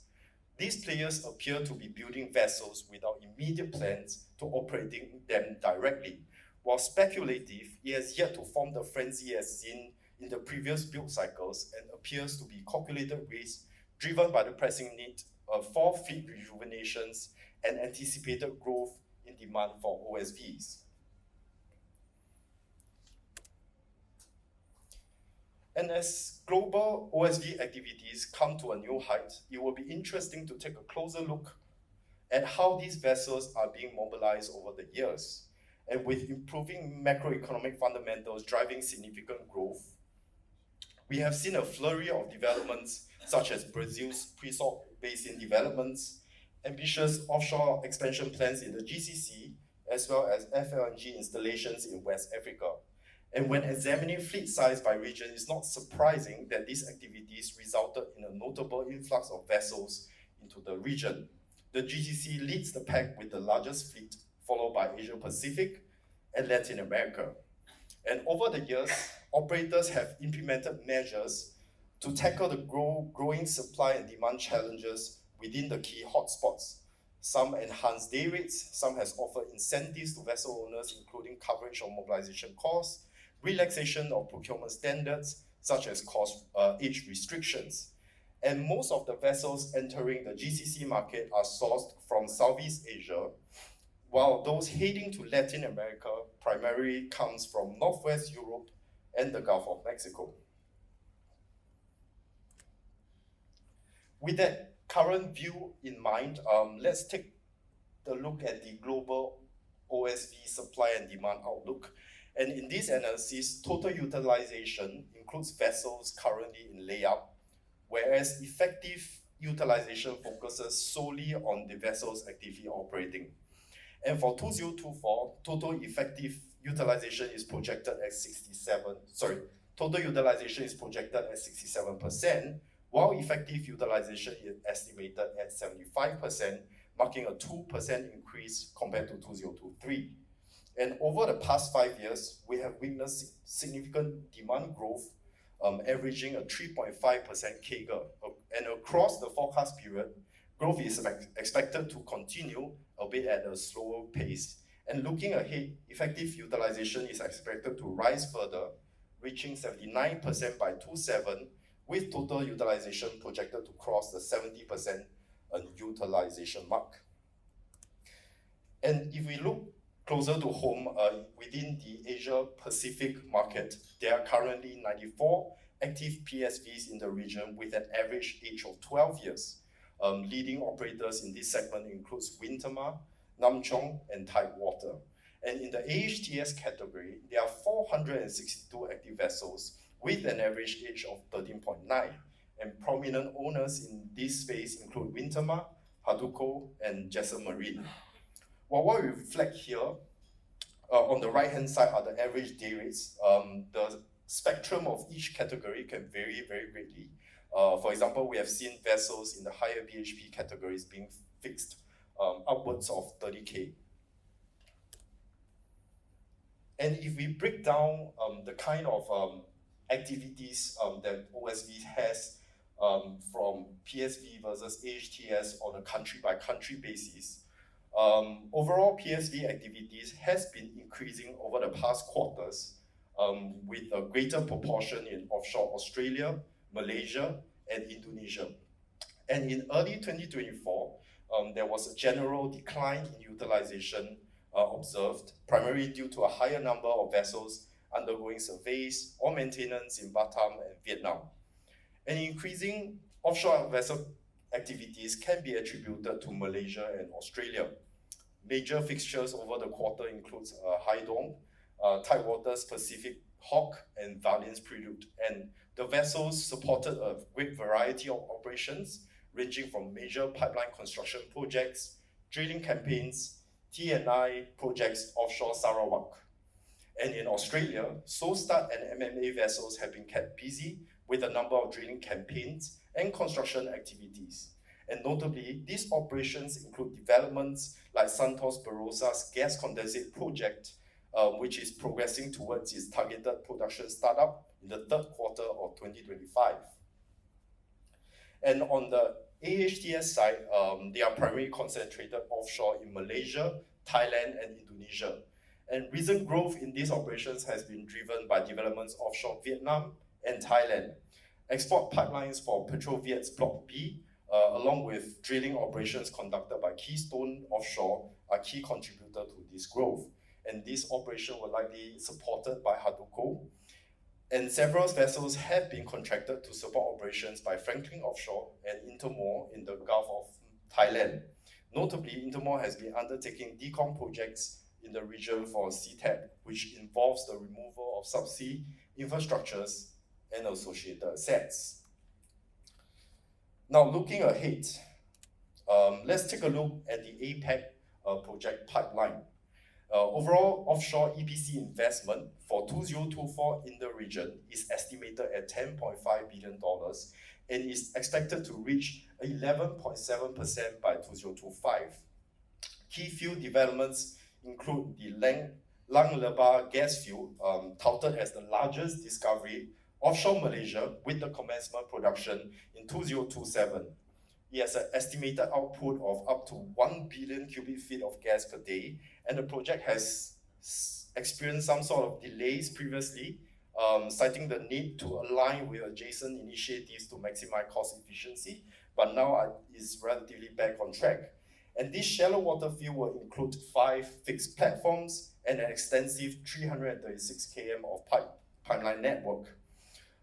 This project also has a component of integrated carbon capture and storage concept similar to that in Arctic field, as well as the Kasawari project. Carbon dioxide will be captured onshore, injected to a depleted reservoir at the Golok field, marking a significant step towards reducing carbon emission in the area.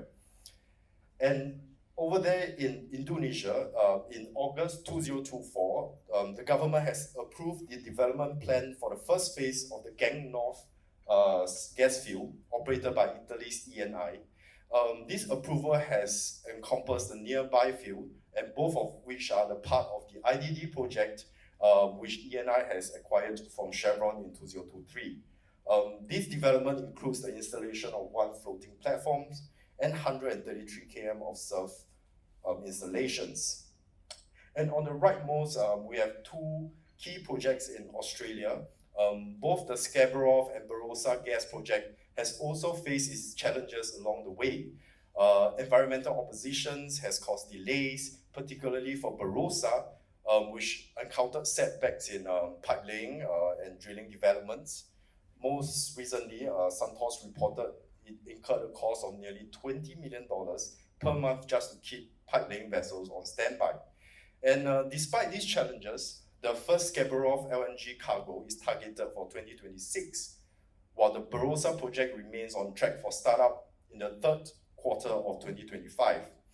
And looking ahead beyond ongoing construction activities, further opportunities could arise from additional drilling campaigns or decommissioning activities. For example, C1 Offshore has recently secured a contract for 3 HDS to support local operations.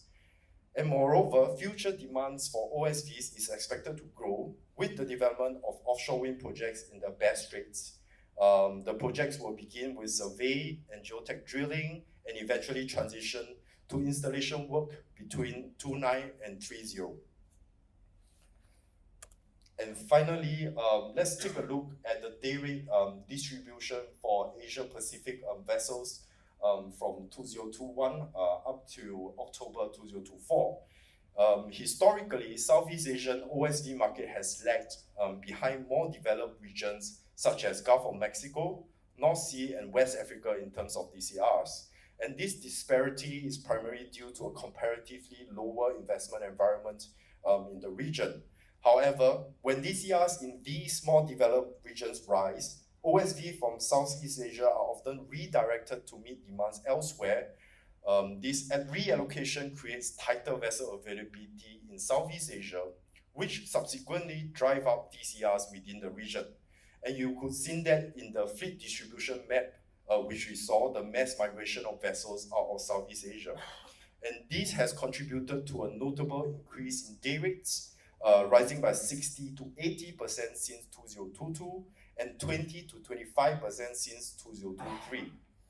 And going forward, oil and gas operators in Southeast Asia are expected to see continuous growth in CAPEX spending over the 25 to 28 period. And while supply remain constrained, escalating project costs may still provide a level of headwinds, potentially limiting further growth in the day rates. And with that, I've come to the end of my segment, and here are the key takeaways. So basically, we are facing with a rapidly aging fleet and projected growth in requirements calls for rationale new building. the lack of capital injections into the offshore marine market has indeed created a speculative opportunities on non-oil and gas vessel owners, although it's rather limited.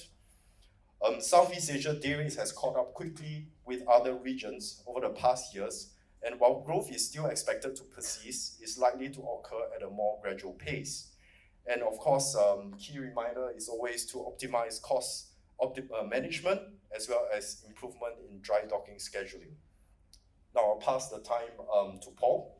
Thank you very much.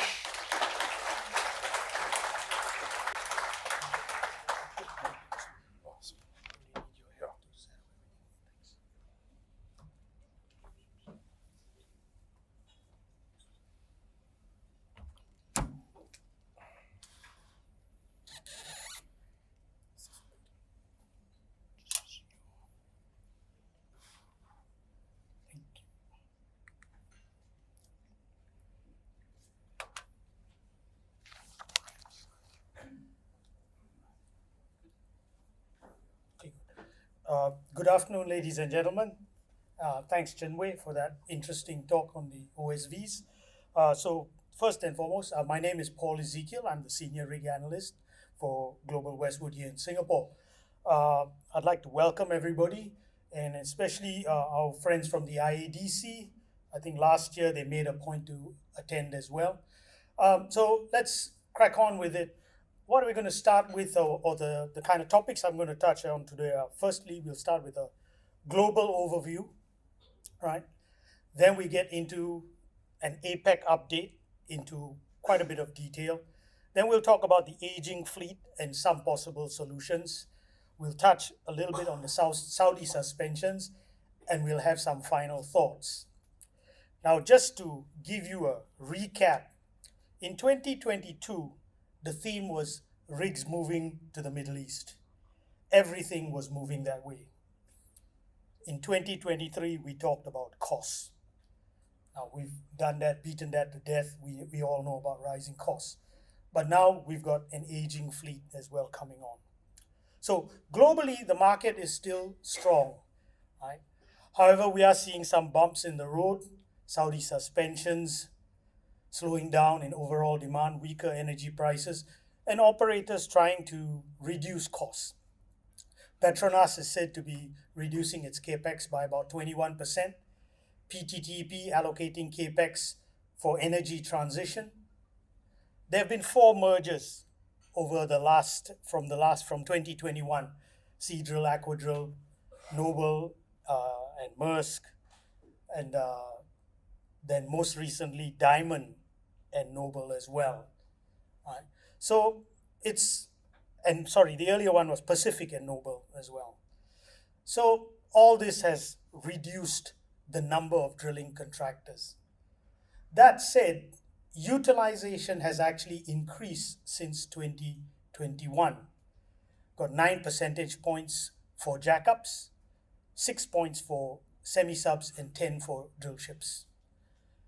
Leading day rates have increased as well, plus 70% increase in annual average leading day rates. Rig retirements have declined severely, right? And rig activations, being reactivated, there are about 56, and 5 undergoing current reactivation. Now, there are 2 of them which are noteworthy actually. One is the drill ship in Vietnam called the Deep Venture. Reactivation started about 2 years ago and it's still ongoing. The other was a jackup in China, the Sino-Ocean Jade, built as a jackup, converted into a wind installation vessel, and now they're reconverting back into a jackup. So that's how it works in the offshore. They're pretty fickle-minded. Now, global utilization for both jackups and floaters have increased since 2020. In January, we saw the peak at 97% for drill ships, and 93% for jackups, and 89% for semis. But it has come down a little bit, and we expect this downward trend to persist in the short term. Things should pick up. The world still needs oil and gas. Demand for air travel is still on the increase. And as Tom mentioned, there's middle class economies with spending power and for goods and services that need traditional energy sources. Just a point to note, for every new 10 suspensions in Saudi Arabia, utilization will drop by 2.5%. Now, onto the Asia Pacific market itself. Utilization continues to remain high, however, contracting has decreased as expected. So this is the total number of rigs in the region. It does exclude 5 NOC rigs in Vietnam. They just belong to the government and they work in Vietnam. There's only one remaining jackup under construction here. Bore Drilling has taken delivery of the last jackup, the VAR, and there are no more departures for the Middle East as far as we know. Right. Cold stack fleet made up of 2 jackups, 3 semis, and 1 drill ship. There are 12 active tender assist rigs in the region, none cold stack. The last was the T16, and she's gone up for a job with Carigali PTTEP. 3 inland barges in Indonesia, one of them is cold stack. They all belong to Apex Indo. They work in the domestic market. These are the remaining rigs under construction. Jackup, 1 drill ship, 4 semis, and 1 semi-tender. Right.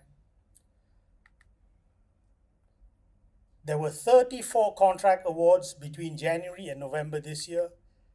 Last year, there were 50 for the same period of time. So, sadly, the situation in Myanmar remains status quo, which is a real shame. Because if they got out of the situation they are in, they could easily take in at least 2 or 3 more rigs. Shipyards in Singapore are busy.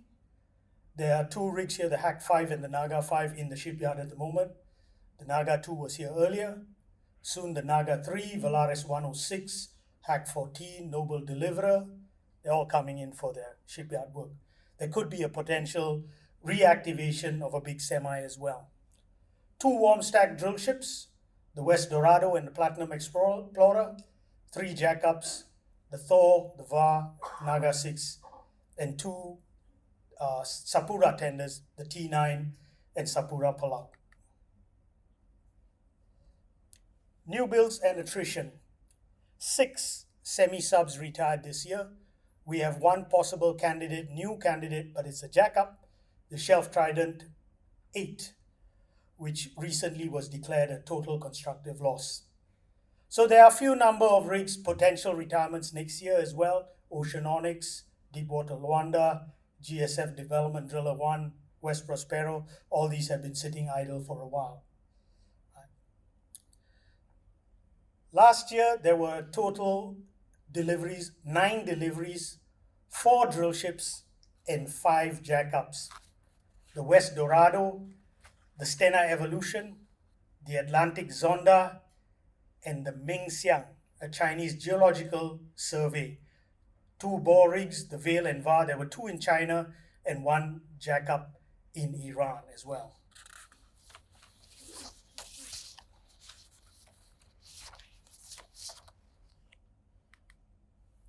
So on to the APAC offshore drill ship and semi-sub market, essentially the floater market. Now the drill ship and semi market moves very significantly simply because of the low numbers of units. Contractors are looking outside the region for opportunities, right? Insufficient work to make the market very buoyant at this point in time. There are future requirements coming up, which we will talk about. Warm stacking incurs high cost. Cold stacking incurs cost when reactivating. So the Noble Viking, the Noble Deliverer, and the West Capella are 3 units with MPD. And MPD seems to be we need it these days from the operators. There is a semi working in ENI Indonesia, the SSV Katarina. And the Hakiru 16 is a potential candidate for reactivation. Unfortunately, the Hakiru 5 was most likely bound for Japan, so we will lose the one and only mid-water semi. There are 4 units in Australia coming off contract next year. So it's going to be a sluggish outlook for 2025 in Australia, with only one opportunity starting in 2025. And we'll talk about the prospects later on. On to the jackups. For the jackups, a slight dip in utilization caused by the slowdown in demand, reduction of some drilling programs. But we think this is temporary and all should improve by the middle of next year. Hopefully, Petros and Petronas, as you all may have read or heard, the matter can be resolved. And once that is resolved, I think things will move on in the right way. Malaysia is a very important market. As I said earlier, no more units heading to the Middle East at this point.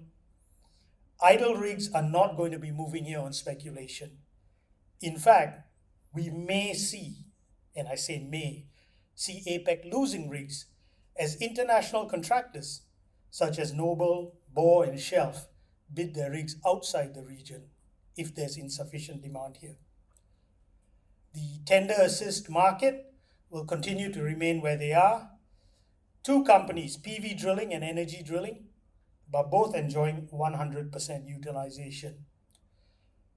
Sapura and Velesto should, in theory, pick up any work in Malaysia. They will get first bite of the cherry. Right. There's one odd rig, the Mermang Skyer in Vietnam, but that's limited in capability as it can only do exploration work.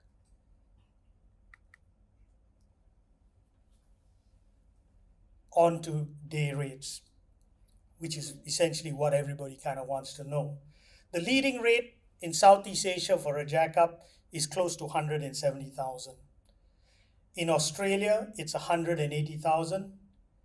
In Southeast Asia, and these are public rates, mind you, the Noble Viking, which is on a sublet to Petronas Carigali, is at a rate of approximately 410,000. That excludes the MPD, but includes some integrated services. The next contract that it has is with Prime Philippines, starting in June next year, and that is at a rate of 499, excluding the MPD and the mobilization fee. So it's a hefty amount. The Capella, West Capella, which is not reflected here because it is going to work in Korea, so technically it's Far East, is on a day rate of 545. It's a short-term work, but still it sets the tone. The leading rate for tender assist rig is close to 110K. Semi-tenders, we don't have exact amounts, but we estimate them to be slightly higher, probably in the 125 to 130K rate range. The Australian market, floater market, the Noble Deliverer is there at 451. The Transocean Equinox harsh environment semi was extended from July to October 25 at 485. The current rate up to June next year is 455. So that's a $30,000 increment. Now the rig has 17 options on it, or the operator, and if all of that's taken, it'll keep the rig busy all the way to Q4 2027, and that final rate will be 540,000.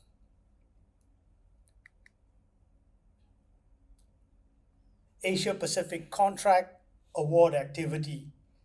It's come up a little bit in this year, right? And in jackup awards, the grand total was 7,890 days.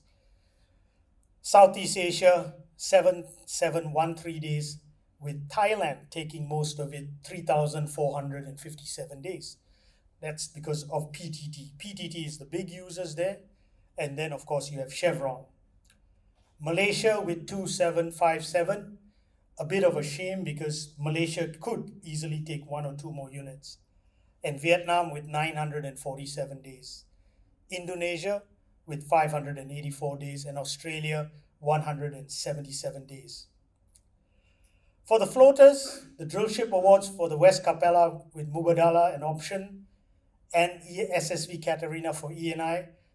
That was for ENI it was 300 days, and Mubadala, which was a priced option for 400,000 at 150 days. The Noble Viking, which is going to Prime Philippines, and plus the West Capella for Korea, that has a total of 254 days. In Southeast Asia for the semis, the Hack 5 had a total of 515 days, and there are another 244 days in Australia contracted this year, 6 wells for the Transocean Endurance. Now we'll have a look at the age profile of the APAC rigs versus the global rigs. Despite the yards being in Asia, new rigs tend to move away. The age of the oldest rig in APAC is the drillship Deep Venture, the one I mentioned that's still being reactivated, 43 years old. The Jackup Baltic just arrived in Malaysia. She's about to start her work on P&A campaign, 40.9 years old.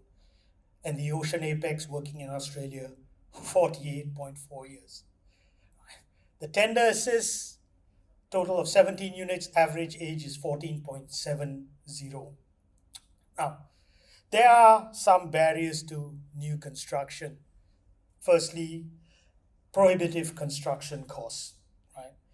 There have been articles written about it that a jackup, if you go to a yard today, they're going to quote 300 million or something like that, possibly 2 years, maybe 3 years to build it.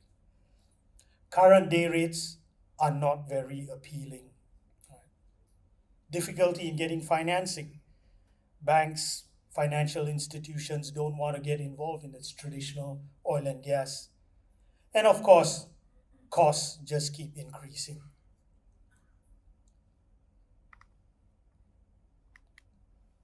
So we're almost at the end, but I'll just kind of show you what's coming up in the future. It's non-exhaustive list. And as we mentioned earlier, for like Malaysia, they will favor the 2 Malaysian contractors, Velesto and Sapura. And unless the Petronas matter is resolved, it'll only get worse because the rigs need to be stacked. Right? Programs have already been cut.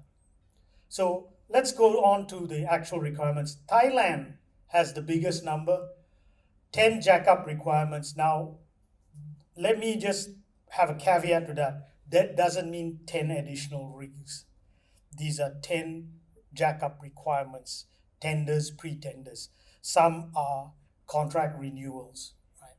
There's a total of 10,460 days, and they are all made up of PTTP because Chevron has fixed their rigs already. 2 tender assist requirements, 2190 days. Malaysia, 11 jackup requirements, 5,000 odd days. 3 tender assist requirements, quite a bit, 1,180 days. EnQuest, EPMI, they all have programs. And 1 drill ship program. This is kind of the big one, PTT, that everybody's waiting on a decision. Vietnam has 10 jackup requirements, at least that's my count, 2,466 days. I can rattle them off. Murphy, Coulong, VSP, JVPC, SK Innovation, Huang Long, Phu Quoc needs 2 rigs. Jadestone and Zarub Zanef, they all need rigs. So Vietnam could possibly take in 1 or 2 rigs. Right? There's only 1 semi-sub requirement for ENI 60 days next year. On to Indonesia, 5 jackup requirements, currently in tender, pre-tender stage, and 1 semi-requirement. That semi-requirement we think will most likely be delayed. It's for Pertamina. But the jackup requirements in Indonesia also, again, we're mindful, they tend to use the rigs that are within the country. Australia, Timor-Leste, and PNG, 2 jackup requirements, 120 days in total. One of them actually being Sunda Gas, I believe. And then there's a semi-requirement, ENI in Khitan, and one drill ship. We think the drill ship requirement should probably be pushed a little bit back. And finally, Myanmar. They are still tendering on, looking for rig, but again, one jackup for PTTEP and a semi for POSCO, currently under review. So this is an interesting slide. These are the Saudi Aramco suspensions as of yesterday. The last one on the list, the Arabia 2. Now, I draw your attention to the age profile of the rigs that have been suspended. They are all new, young rigs. They're sitting there idle. Now, if I were the contractor, I'd be thinking seriously about getting some work, because I doubt it if Saudi is paying for those rigs, unless anybody else has got further information.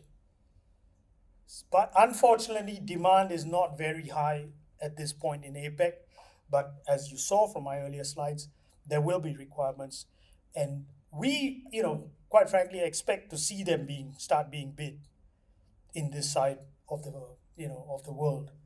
Otherwise, they'll be bid into other places that have better rates.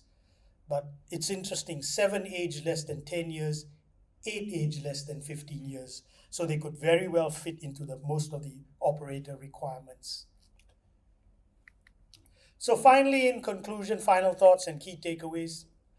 Day rates and utilizations are still healthy. It's not crashed. Okay.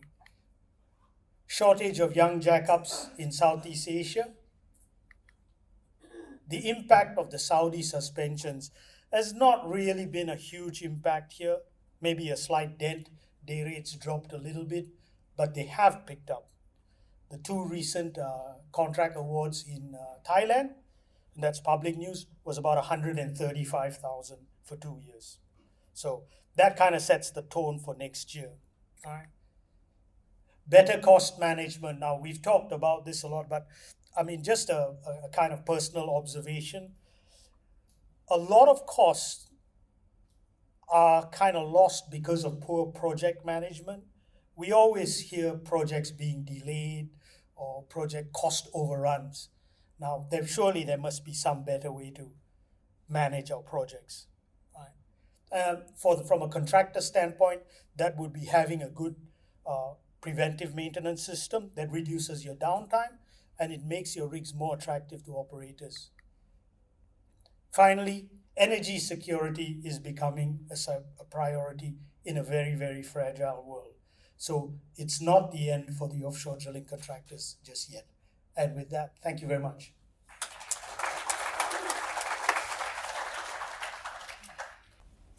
All right, thank you, chaps. Look, it's on the stage. Thanks to everybody that's already submitted some questions.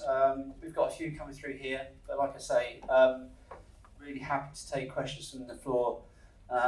And Tim will run around to you with the mic. So I suppose first off, we'll kick off with a question that's been submitted, and then we'll come to the floor. Chaps are working through these as they get upvoted. So we have an OSV question, first of all. What needs to happen for new building of OSVs to happen, and what types of assets will be built first? Yeah, where's that?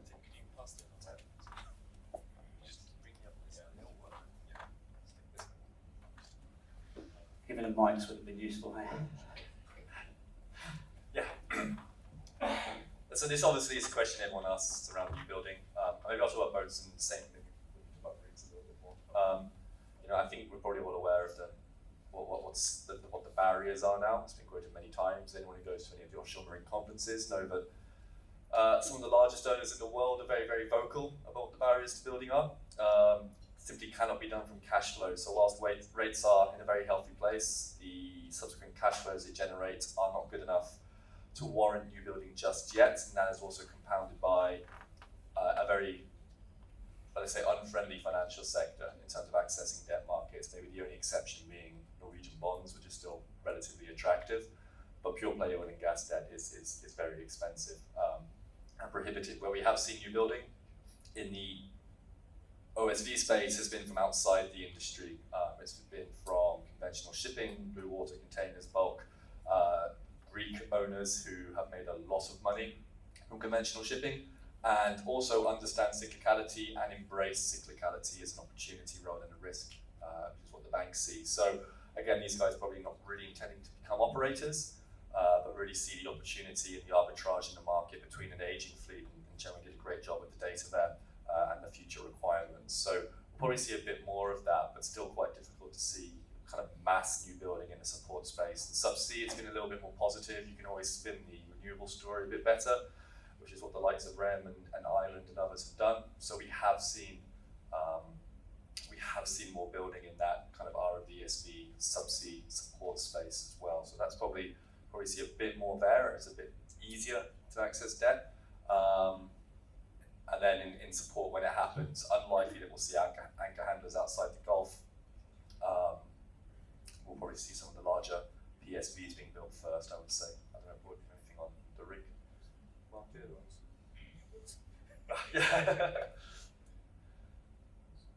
No, not much at this point. I mean, like the slide said, there are still young rigs sitting about, and although they technically are contracted to Saudi, they are suspended as well. So the question is, what happens next?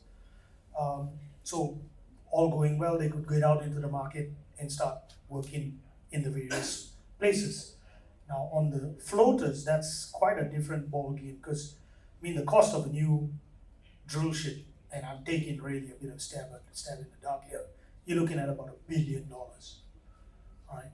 And just think about the day rate that you're going to need to sustain it, right? So, and the time it's going to take. So there's still one more rig in the yard in Korea.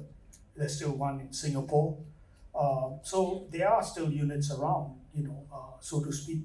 A couple of them warm stacked in Malaysia as well without work. So for someone to come out and spend $1 billion, I think they will think quite cautiously at this point until they get a firm contract. Yeah. Thanks, Paul. Let's stay with you for a minute, I think, Paul. In terms of the question that's come through is, do the Aramco suspensions set a precedent for other world companies to release and potentially renegotiate rigs? Will international rig managers come back? Well, operators are constantly trying to renegotiate the contracts. Right? We've seen it during COVID and whatever. If they sign a rig for just, hypothetical, 150,000 for 2 years, and after a year they see the markets going the other way, they will try to renegotiate. That's always ongoing. And if worse comes to worse, they terminate the rigs. But that's a big challenge, because you need to go and find a new rig. Now, the Saudi suspensions, unfortunately, I don't think it's the first time operators have suspended contracts. There's always a suspension clause in contracts. However, not of this scale. This is, we're suspending it for a full 1 year. So we've not seen, it is unprecedented. Now, what's the terms and conditions of that suspension? We don't have full knowledge, right? Does the contractor have the right to terminate after 1 year? Can Saudi call them back after 1 year? And what would the rates be? We don't have the full picture. That's the truth. So it's hard to say, but from the contractor standpoint, he's going to say, look, the rates have gone up. I need better rates. I've spent all this cost. They will try to recoup these costs. The other, kind of question, and I think this is correct, is people will now be very wary about going to work for Saudi Aramco. Just think about it logically. If you work for someone and he said after 30 days, I don't need you anymore, you can sit at home and I'll call you. Would you want to go back and work for that guy? I don't know. But it is this is something new. This scale of suspension of contracts have been had in the past, but not on this scale. Thanks, Paul. Any questions from the floor? Yes, gentleman there.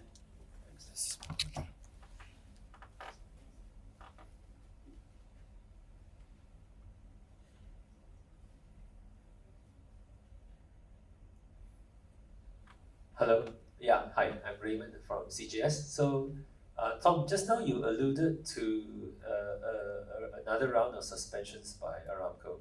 I think you mentioned that, and you said that Paul would talk about it his presentation, but he didn't. So I'm going to call on Paul to make good on what Tom said. Thank you, Raymond.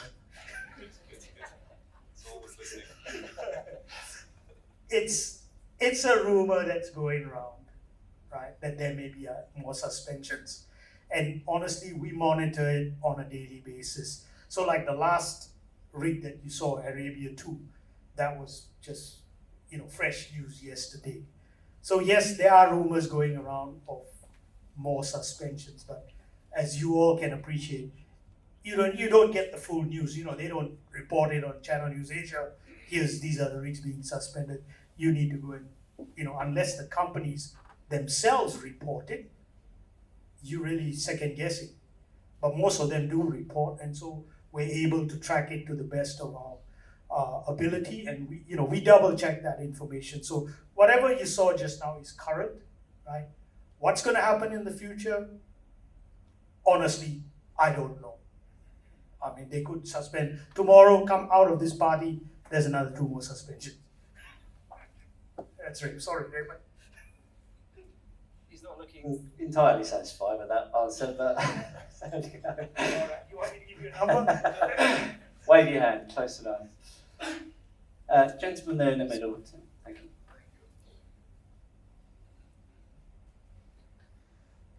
Thank you. Ben Gage, a most excellent afternoon. Thank you, gentlemen. Very interesting. My impression is, having probably been in the oil business longer than anyone else, unfortunately, in this room, is that what you're telling us today is that we are potentially at the top of where the industry is, and it can only decline from here, possibly, particularly if someone upsets the dear Crown Prince in Saudi Arabia. Mr. MPS, I've been quite a lot recently to Saudi Arabia, and you don't need to upset that gentleman. He's done wonders, he's changed a lot of things. But if he suddenly decides that people aren't listening, aren't looking up their interests to the go-ahead, as we've seen before, given, as T. Boone Pickens said in the 70s, we will always be a boom and bust business. He decides to up production, then we could see a significant fall, other than if some geopolitical things outside the oil and gas industry change things. There is more downside potential than there is any upside potential. Your opinions, gentlemen? First for that one. Are you talking about downside from activity in Saudi or the rest of the world? The rest of the world. I don't see it slowing down at this point. We've got some bumps, like for example, Malaysia currently, this deal. If they get it sorted out, Petronas could easily take another 2 or 3 more units in. Then there are places like West Africa, Middle East, Mediterranean, Mexico. So there are other oil fields out there.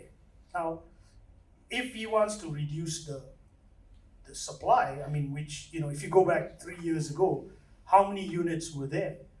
As I said at the start, in 2023, it was an all-out rush to get our hands on it. So my kind of answer is there's always other places, and contractors need to keep their eye out for opportunities, right? Now, at some point, somewhere down the line, when green energy takes over, who knows, maybe you don't need it anymore. But right now, in the near term, at least for the next 10 or 15 years, we're still going to see good utilization. Pricing depends on contractor discipline as well, right? and Yes, I keeping mean, that market busy. I was thinking of the oil price itself. We know what that did to us in '86. We know what it did to us in 2014, and in between. And if we see a $10, $15, $20 come off in the oil price, which is not impossible, there are a lot of, should we say, developing countries which want to increase their production, and I fully agree with you on that. But there, as I read it, there is significant potential for not a dramatic fall, but a decline by $10 to $15 a barrel. The risk is to the downside at the moment as we go into 4, 5, 6, 24, 5. And 6, again, we're relatively bullish on the short term because the work's baked in, but longer term, what's the potential? Absolutely, OPEC Plus and de facto, that means Saudi Arabia holds the keys to the oil price right now. They are extremely committed to intervention, which is production quotas, whether it's to market share. Those are the two planned strategies they have. As long as the gang is kept together and they can keep the major exporters, Kuwait, UAE, happy, then there is no reason why they should move away from that strategy. Market share didn't work, it was pretty awful. There has never been more competition for capex dollars in the kingdom than there are today, because what they're trying to do on the Red Sea and the diversification. They need to diversify the economy using the oil industry. Throwing away barrels at $45 makes no sense. There's very simple arithmetic you can do with regards to oil price and production, and $75 to $85 a barrel at 9 million barrels a day is a lot more than 11 million barrels at $40 a barrel, and that is the simple arithmetic to it. So we see no reason for the kingdom to move away from intervention strategy. The one thing that does upset that is if one of the major OPEC producers decides to leave. Now, it seems far-fetched, but we know that the UAE, stalwart ally, as about as staunch as it gets, did voice concerns, and there were some concessions made to them. There are other exporters which are less beholden to the kingdom, which could move the needle. Iraq would be the biggest one, and that is a very different profile of producer when you think where the money behind Iraq infrastructure is. That's something that could spoil the party longer term. Beyond that, we think the strategy is still for OPEC to see what everyone else is doing and fill in the gaps. So. Yes, and then say that you have the Mr. Trump factor, and at 13 million barrels a day, I think you can correct me, gentlemen, as the last figure I saw for US production, which is phenomenal. It was sort of 7 to 8 for years, right? They imported 40%, 30% of their crude. So, but is the shale nearly played out or not? Good question. 13.5, which is the highest it's ever been, and I think that's important. You know, obviously, drill baby drill is the tagline of the new administration, but the production has grown to unprecedented levels no one thought possible even 2 years ago under the Biden administration. Yeah. Where the drilling will occur and where you're probably going to see the biggest uptick in difference in administrations is gas, and the hiatus on the LNG project sanctioning will probably be lifted under Trump. Now that has an impact onto the crude market, because what goes under the radar is not the crude production but the NGL production from the gas. That is now at almost 7 million or more barrels a day. It's increased by about 1.2 million barrels a day over the last year. I mean, the increase in NGLs is huge, and there is a substitution factor. So if we do go back to drill baby drill for gas in the Haynesville and the Permian, you will see a continued uptick in the NGLs, and that is what could disrupt things a bit. And that's what you're seeing on the chart I put up. All that means is OPEC Plus have to continue to delay the rolling back of those voluntary cuts, and does that continue to agonize the group? So yeah, it does have an impact, certainly, but on the gas, I'd say, rather than the crude. Thank you. Thanks, Tom. We've got a few more questions coming through on the slide. Wary of time as well, so just an opportunity to come back to the floor if there's any more questions from the floor before I go back to the Slido. How many times I said Slido today? I'm going to be sick of that word, aren't we? Let's just pivot back a second to OSVs, Tom. I think this one will be for you. We recently saw a number of bulk orders being placed for new build OSVs, parentheses, arguably speculative. To what extent will they bridge the gap between demand versus supply? And then Paul, I'm going to come to you. David, I've got 2 wind questions for you to finish off. I think it's broadly the same as what we talked about before, where that money has come from for new building.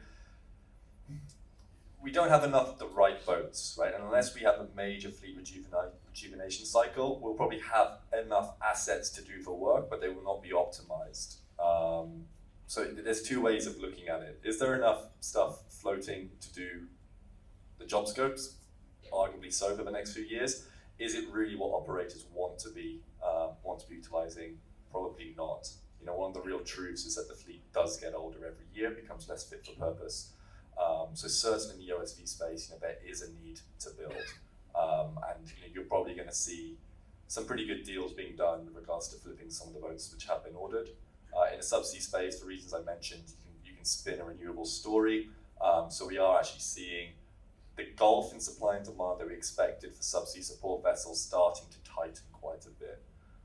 If we saw the current order book doubled, we'd probably end up relatively oversupplied, because the phenomenon, and I had the discussion already a couple of times, is whilst the wind industry absorbed an awful lot of oil and gas tonnage over the past couple of years, you're now potentially seeing some of the speculative SOV building going into the oil and gas industry. That's something that probably no one even really factored in. But when you get delays in wind, we've talked about delays in wind sanctioning, speculative SOV new building, you effectively have a walk to work accommodation, maybe some ROV capability. If people start considering those as oil and gas supply, that potentially disrupts the market a fair bit. Thanks. Actually going to come to David next, just off the back, talk about vessels and availability. This is a fairly broad brush question, but I'm thinking here in terms of what does the wind industry need to progress further, but also what is holding it up from doing that. So the question was, what do you think the wind industry needs to do to progress further? Well, that is a broad question. Yeah. So I mean, it is a very broad question, I guess. I think, as you maybe got from the panel, it's essentially being commercially viable. I think is probably the simplistic way of saying it, right? So there's that stuck between the rock and a hard place where cost inflation, etc., really caused a lot of issues because people were looking for fixed prices in terms of the revenue side of things, and then costs rise, and then whoops, even your sort of thin margin that you would expect in an infrastructure project started to disappear. And so we went through really that sort of phase around how do you fix the revenue line to make sure that the costs can fit back in again. And so we went through that weird period of change, you know, rebidding, solicitations, all those sorts of things. So what it needs to figure out is which ones are the most commercially viable projects, right? And that's why we've seen all that kind of changing of ownership of different projects. You've seen a lot of transactions. The last couple of years, you had more transactions than you had in the last couple of decades in offshore wind, right? It's a complete and utter change as to how people are thinking about projects and how they're having to commercialize them. And so that's the key question, is how do you get your revenue line right so that your costs can essentially align with it and you can make the returns you have, which has resulted in so much change.